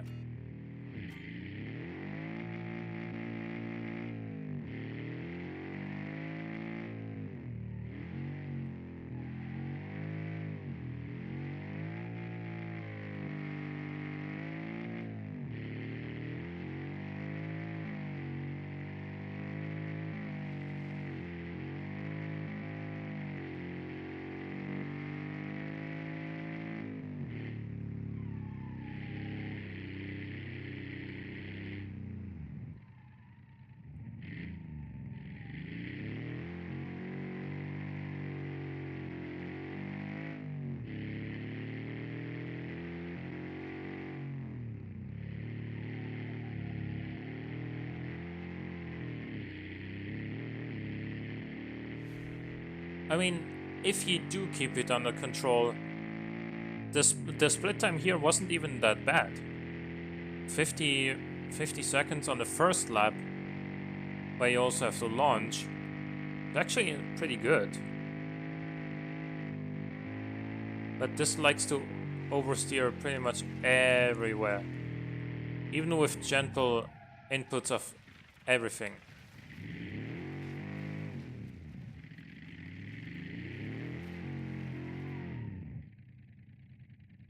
Yeah, I'm gonna give this one a did not finish. Because, look, with a car that understeers this much, under accelerating, under braking, under turning, realistically, there's a good chance that a driver in the real world would not be able to finish the Hillclimb either. And as a result, like, this one's out. I'm sorry. Next up is the Jidosha Kogaku Toriwaka GT6.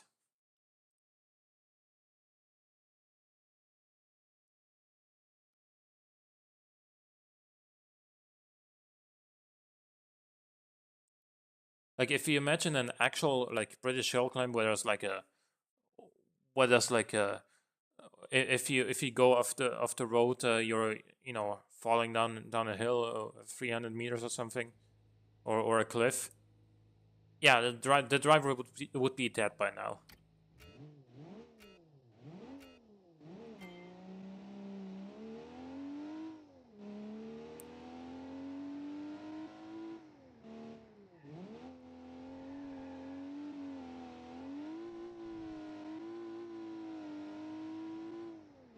Okay, I don't actually need to be scared of flooring it in this car because this only has 96 horsepower. But that also means it's never gonna struggle for traction.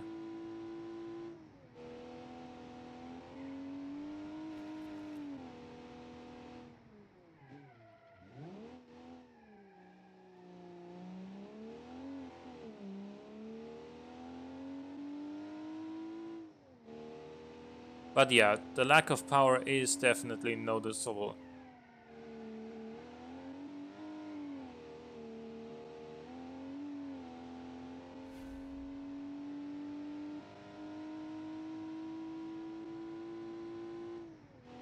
Especially here.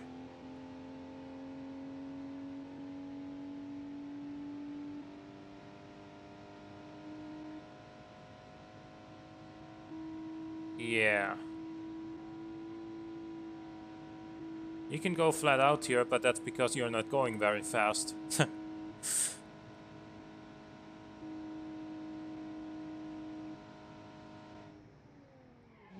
We got cold brakes because they have like no work to do.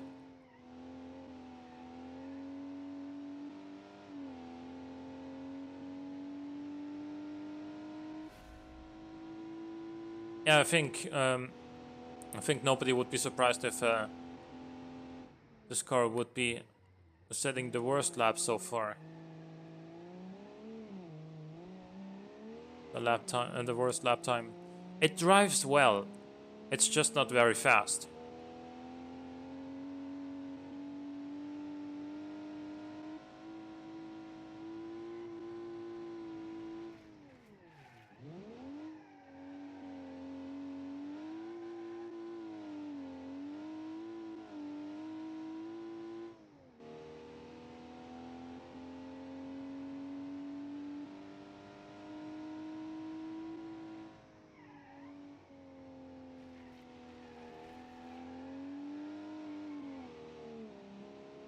I still want to see the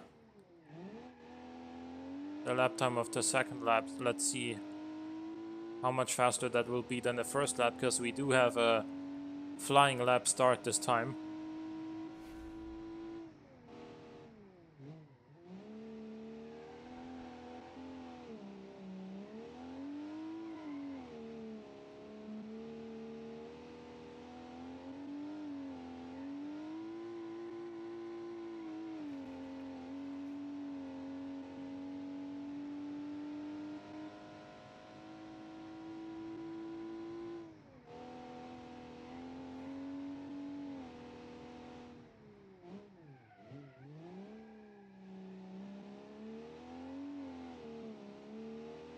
Let's see. Certainly gonna be fast.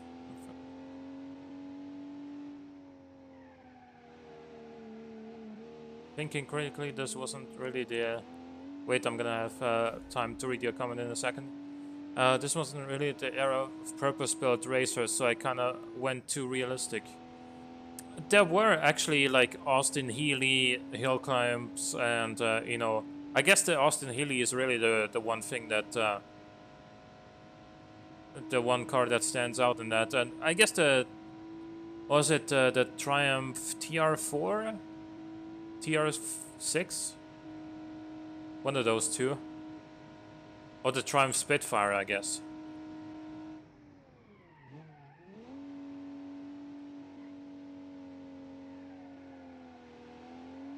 Those cars were used for hill climbs as well, so but they weren't really like purpose-built racers, as he called them. But people did, in fact, use them for hill climbs, and obviously the ones that were used for that got sticky tires. They had stripped interiors and everything like that. So it did exist.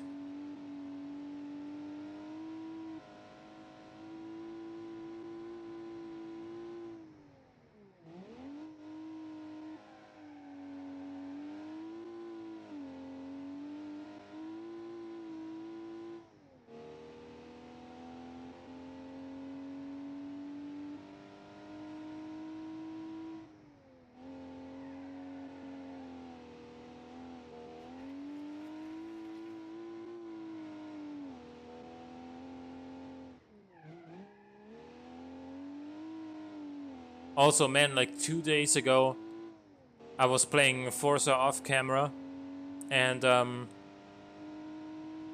I had a wheel spin, which is basically one of those, you know, loot boxes, and one of that can contain something cool. And I got some cash out of it, which is, you know, always useful. But one before that was the Ferrari 250 GT. Like if I had rolled one less, like if it had stopped one thing earlier, I would have gotten the 250 GT. I was so mad.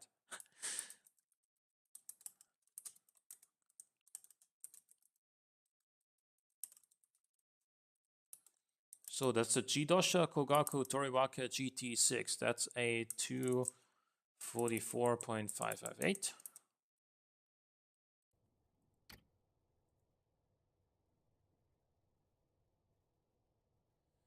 Where are we? Pluto Razzo. Okay. That one. Oh boy. Here it comes.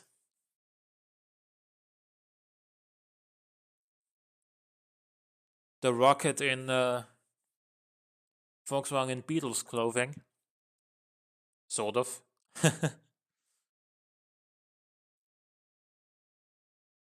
Let's see how fast it actually is.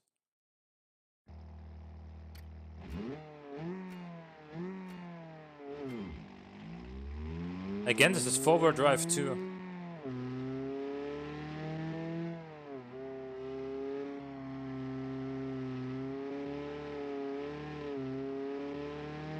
Corners nicely.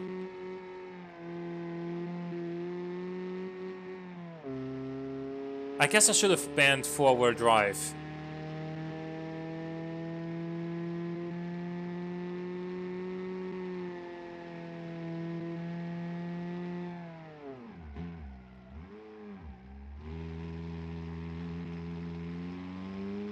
because you wouldn't really see that on a Hillclimb racer back in the day.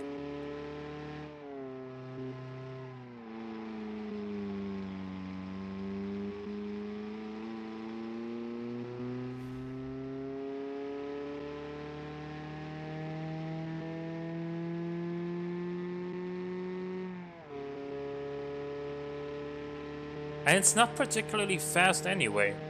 Like, we've had faster cars. Like, look at that top end, it's not pulling very hard.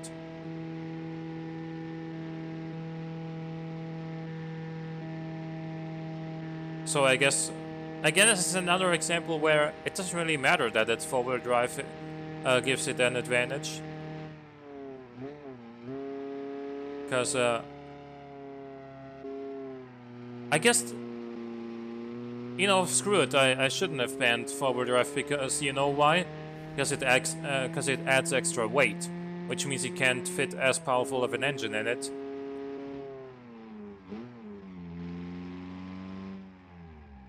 So if you have less power and more weight as a result of it, you have a much worse power to weight ratio, and that probably compensates for the fact that you have the four-wheel drive grip.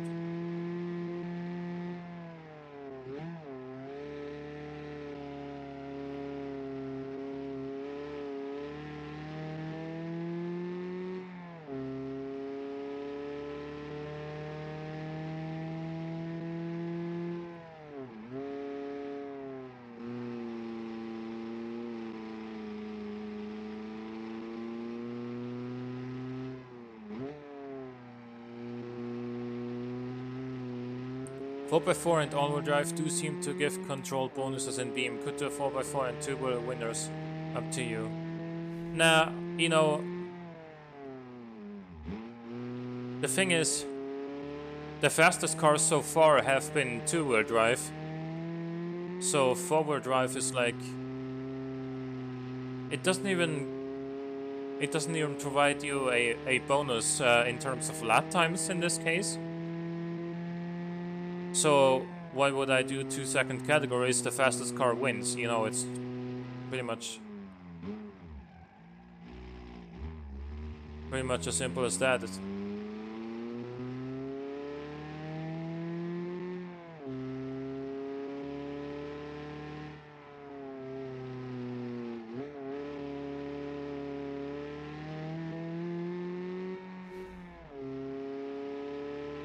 Although that was a very good first split.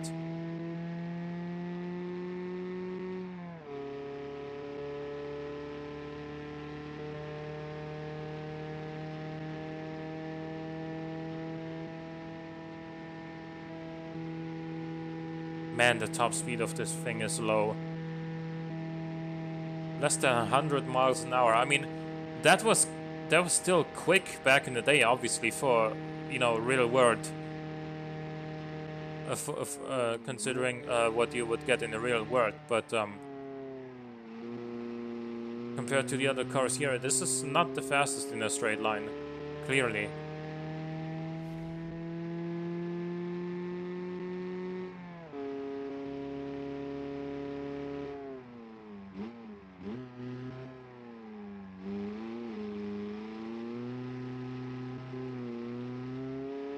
It is pretty good in the corners, of course, but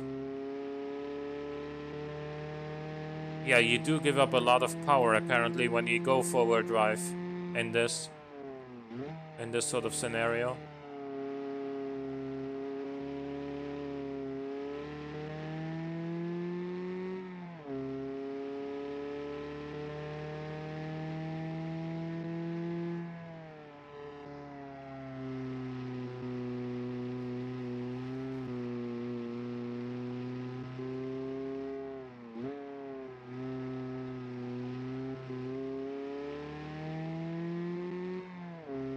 Let's check out the lap time.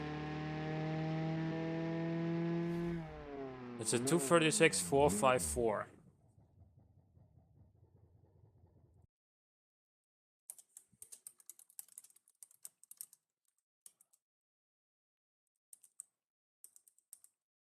Okay. Actually, among the slowest cars we've had. Despite it being the rocket car, you know, you would expect it to be faster. Here's the Trash Panda.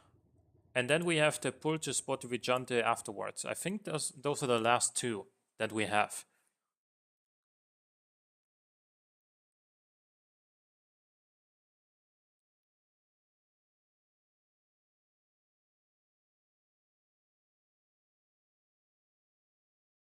Okay, here we go.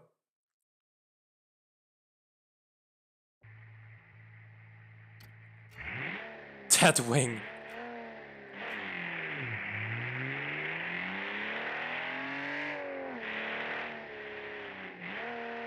I'm gonna reset.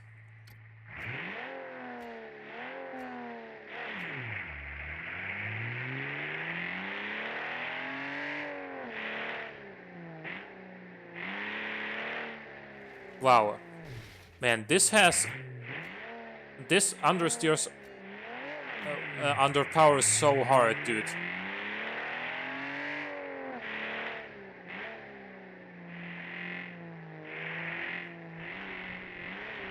As a result, you can't really apply throttle out of the corner because you're just gonna plow straight on.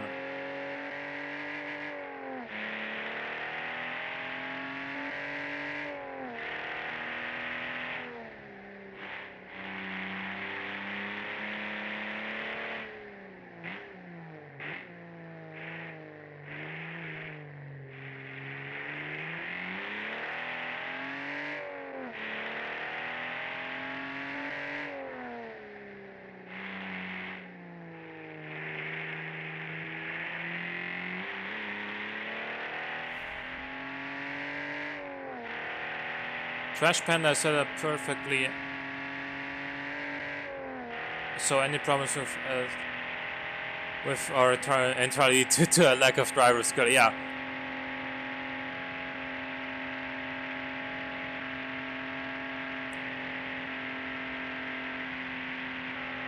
Dude, you need to control your throttle during cornering. You can see how much throttle I'm using during cornering. I'm not using much. Like in the bottom left, I know it's small in the time trials, but I'm not using much throttle during cornering, you can see it.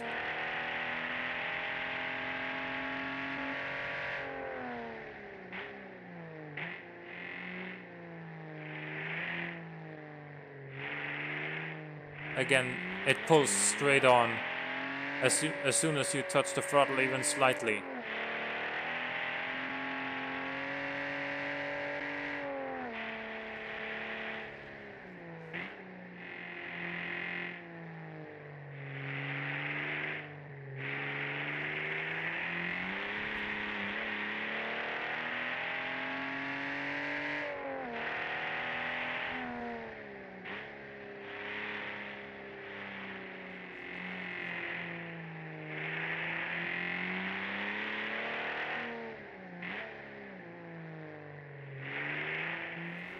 Man.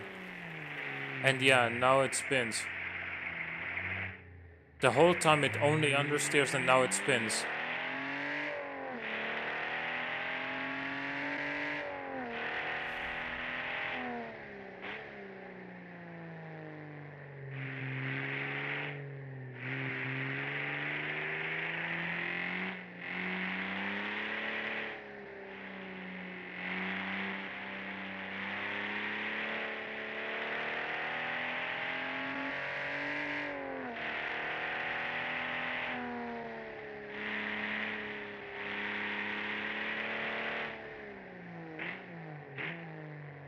If I'd known you'd just be taking it around the wide circuit and not in an actual hill climb, I'd have it set up a little differently. Okay, but if it understeers here, then it understeers on the hill climb as well, is my point. Or would you disagree with that?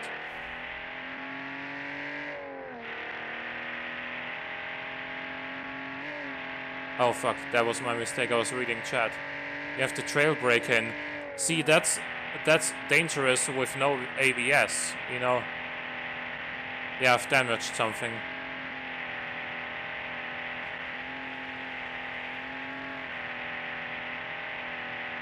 Trailer braking is dangerous with no ABS. Because a lot of cars just spin when doing that. Or just lock up completely.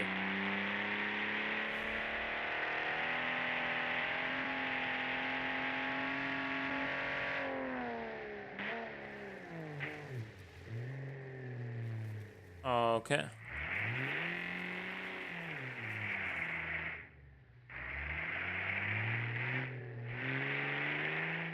See how little throttle I'm applying? It just plows straight on as soon as I do.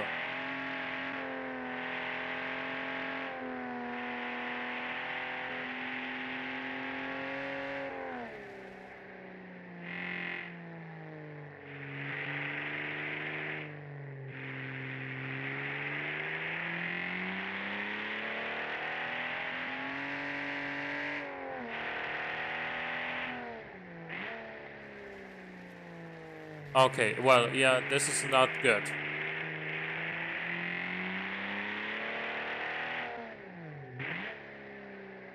I disagree because it's set up for sharp low-speed corners.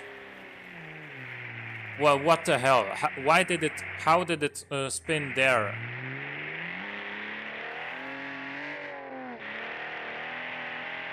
Yeah. Okay. Now it will understeer if you overturn the wheel. Look, you could see my inputs there. I was not applying a whole lot of throttle at like while. I was not applying a whole lot of throttle at when trying to exit the corner. You could see that. You could see it, okay? I was doing the same thing in any other car. Your car just plowed straight on. That's, you know, you could see it. I was doing the same thing in every other car. And they were fine. So, you know, if it's an error with my driving, then why did it lead to your car driving worse than everybody else's?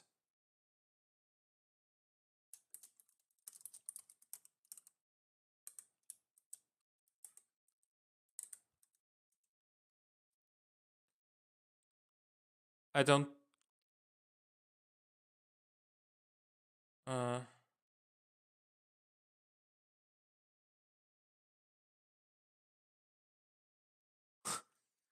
The spin.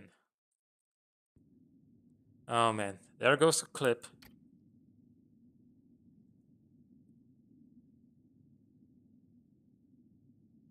Last but not least is the Pulce Sportivigante. This has a similar setup, I think, as far as the hardware goes. I think it also has rear engine, rear-wheel drive, and lots of downforce. So if this handles better, then it's all on you. Then it's not my fault. If I can handle this car better, then it's not my fault.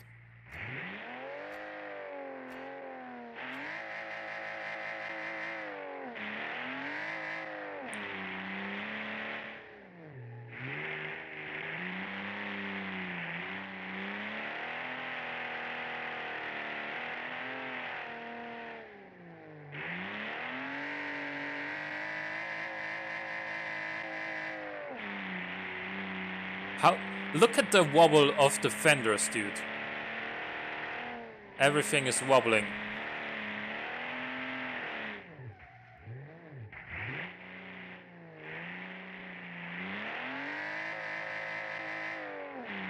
Everything is shaking like crazy on this car, but the car itself is actually fairly stable.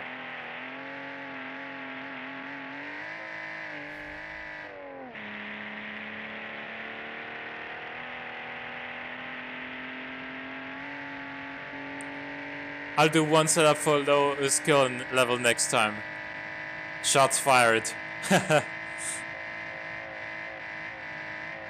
Just do one that doesn't understeer under power, under 10% power, and then you'll be fine.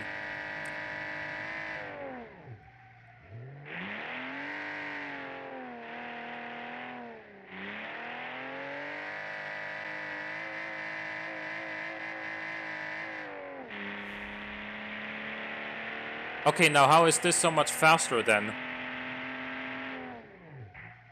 Riddle me this.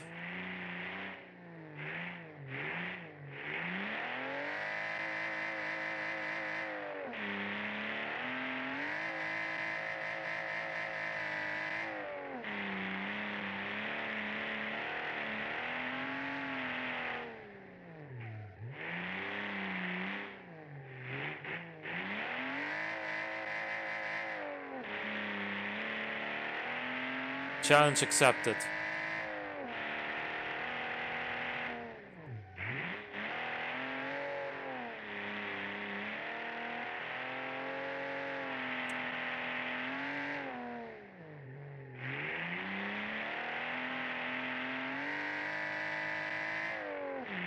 Your opening lap was at 2:41? 2:30.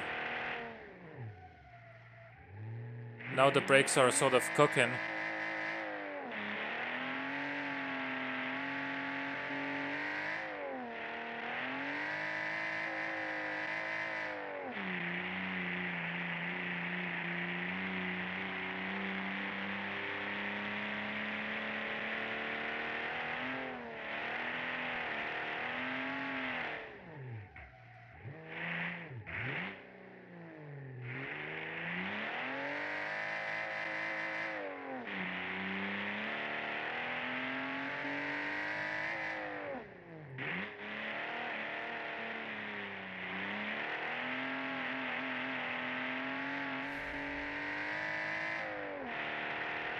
Step out a couple of minutes and clearly missed a lot. In the chat, yeah, I guess. You missed the Trash Panda, which understeered heavily under applying any kind of throttle, even when I was extremely light on the throttle, trying to accelerate out of a corner. It would just plow straight on, which is not my ideal. Which is not my idea of a great time.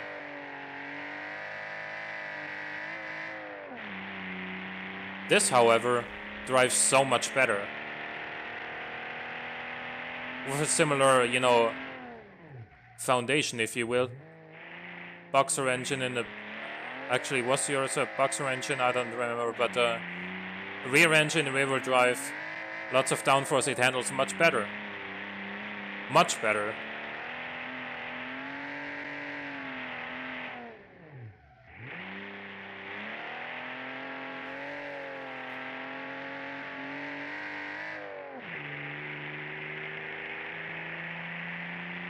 Both Boxer 6, yeah.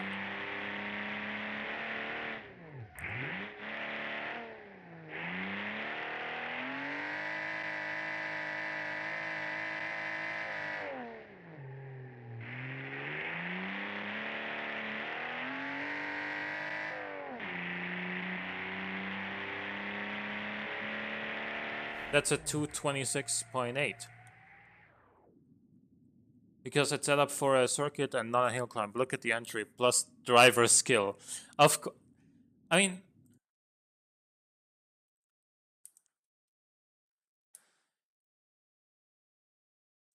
Wait, what is... That's the... Pulce Sportive HC 226.828. You know what? Just so that that we stop arguing about this, I'm gonna give this another shot, okay? I'm gonna give you one more chance, okay?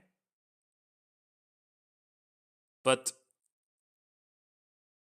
you know, please keep an eye out on the throttle and brake inputs on the bottom left, and see how much throttle I'm applying whenever I complain about it understeering. Okay?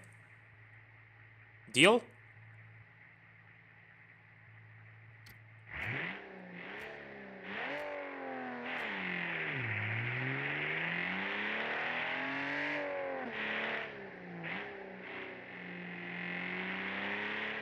There it goes. Yeah.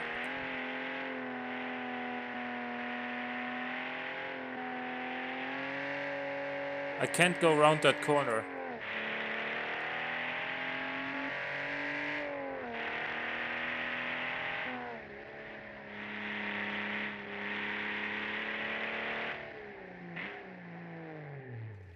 Yeah, there it locked up the brakes. Okay, that was probably on me. I should have braked earlier. Okay, I'll give you that one.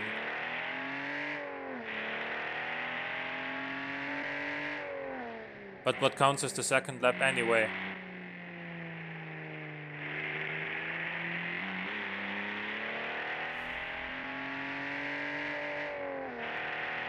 You won't get close because you aren't trail braking, okay? I mean, I'm gonna trail brake this next corner, okay? Not this one, but the one afterwards. Because here I'm obviously gonna go flat out. I'm gonna trail brake this next corner, okay?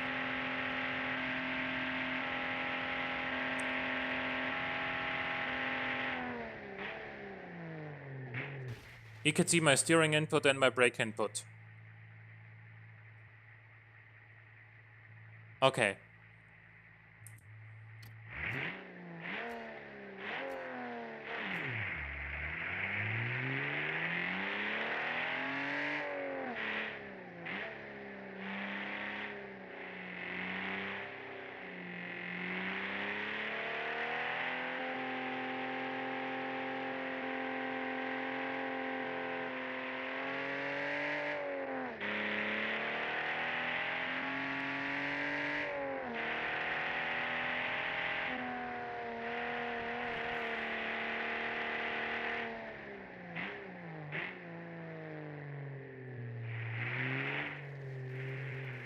Big understeer there.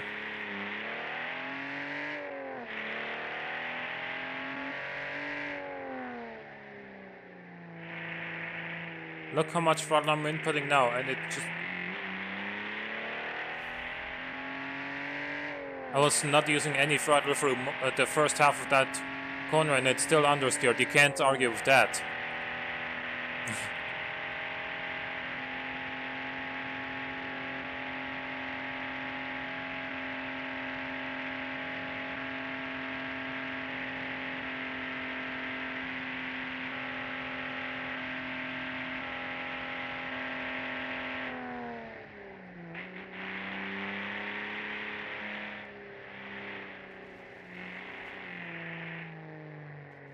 Again, no throttle, and it still understeers. We might get a better time than last time.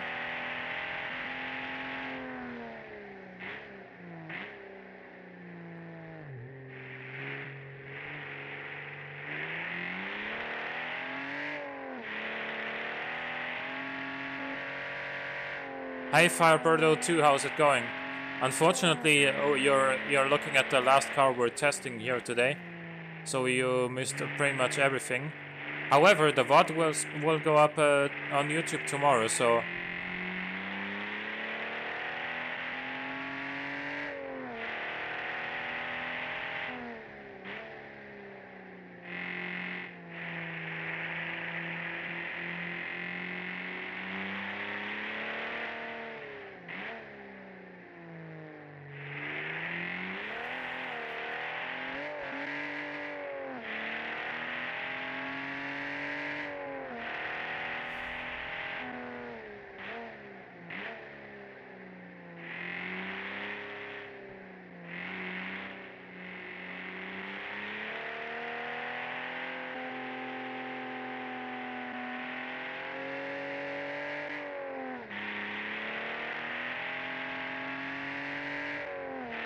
good to hear that you're doing well, Firebirdo 2. I'm doing fine for myself as well. Just you know, on a personal level. Though this car is giving me a little bit of a headache.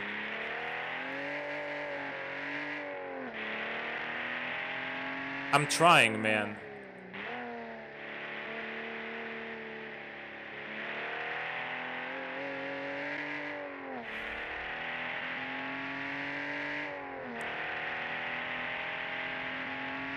Whoa, don't hit the rails again here. I was looking at chat.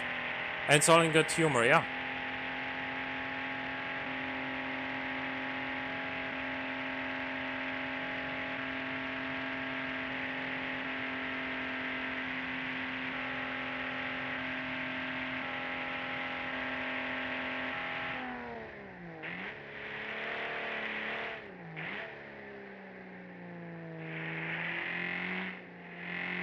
Yeah, look at that on the steer right there as well.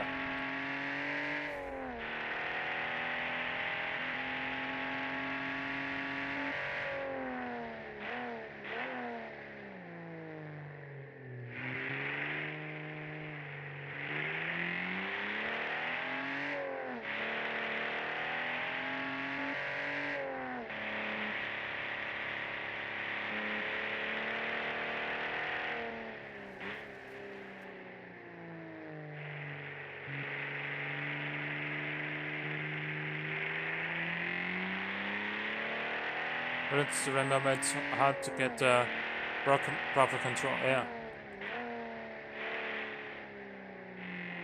I have to focus here on the last two corners to get a good speed on to the final straight and eke out a slightly better time.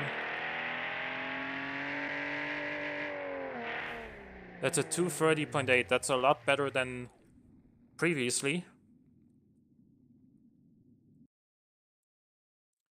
But still not near the top. Well, let's just remember it's hard to get proper context from text alone. So whereas you, Buch, may write as a joking rip, others might see it as hostile. Yeah, no, it's... Well, I can't determine how other people feel or if they can trailback or not. Thanks for doing the second go. Okay, now at 2:30 is somewhere in the middle of the field. Not at the top, but not at the bottom either. Okay, so the fastest car was actually the Archibald Grams, the very first car we tested on the time trial. That was the fastest one. So good job to Sergeant Snoopy, actually, who built this car. It looks good too. I think we've had more creative entries as far as the aesthetics go, but this still looks good in my opinion. And this was about who was the fastest, who built the fastest car for 1958. So that was him. And as I say, the Trash Panda is a true hill climb setup.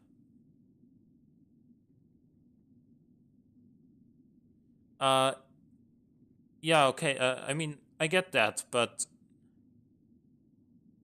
it only steers well when you're off the throttle, and of course that's how it should be. But then again, you gotta leave the corner at some point, and when you leave the corner, you wanna be on a little bit of throttle and and take more speed out of the corner, right? But with the Trash Panda, like as soon as you touch the throttle even slightly, trying to exit the corner, it's gonna plow straight on, and that's a problem.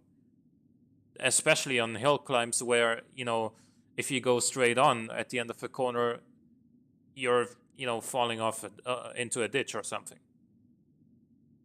So that's my problem I have with it.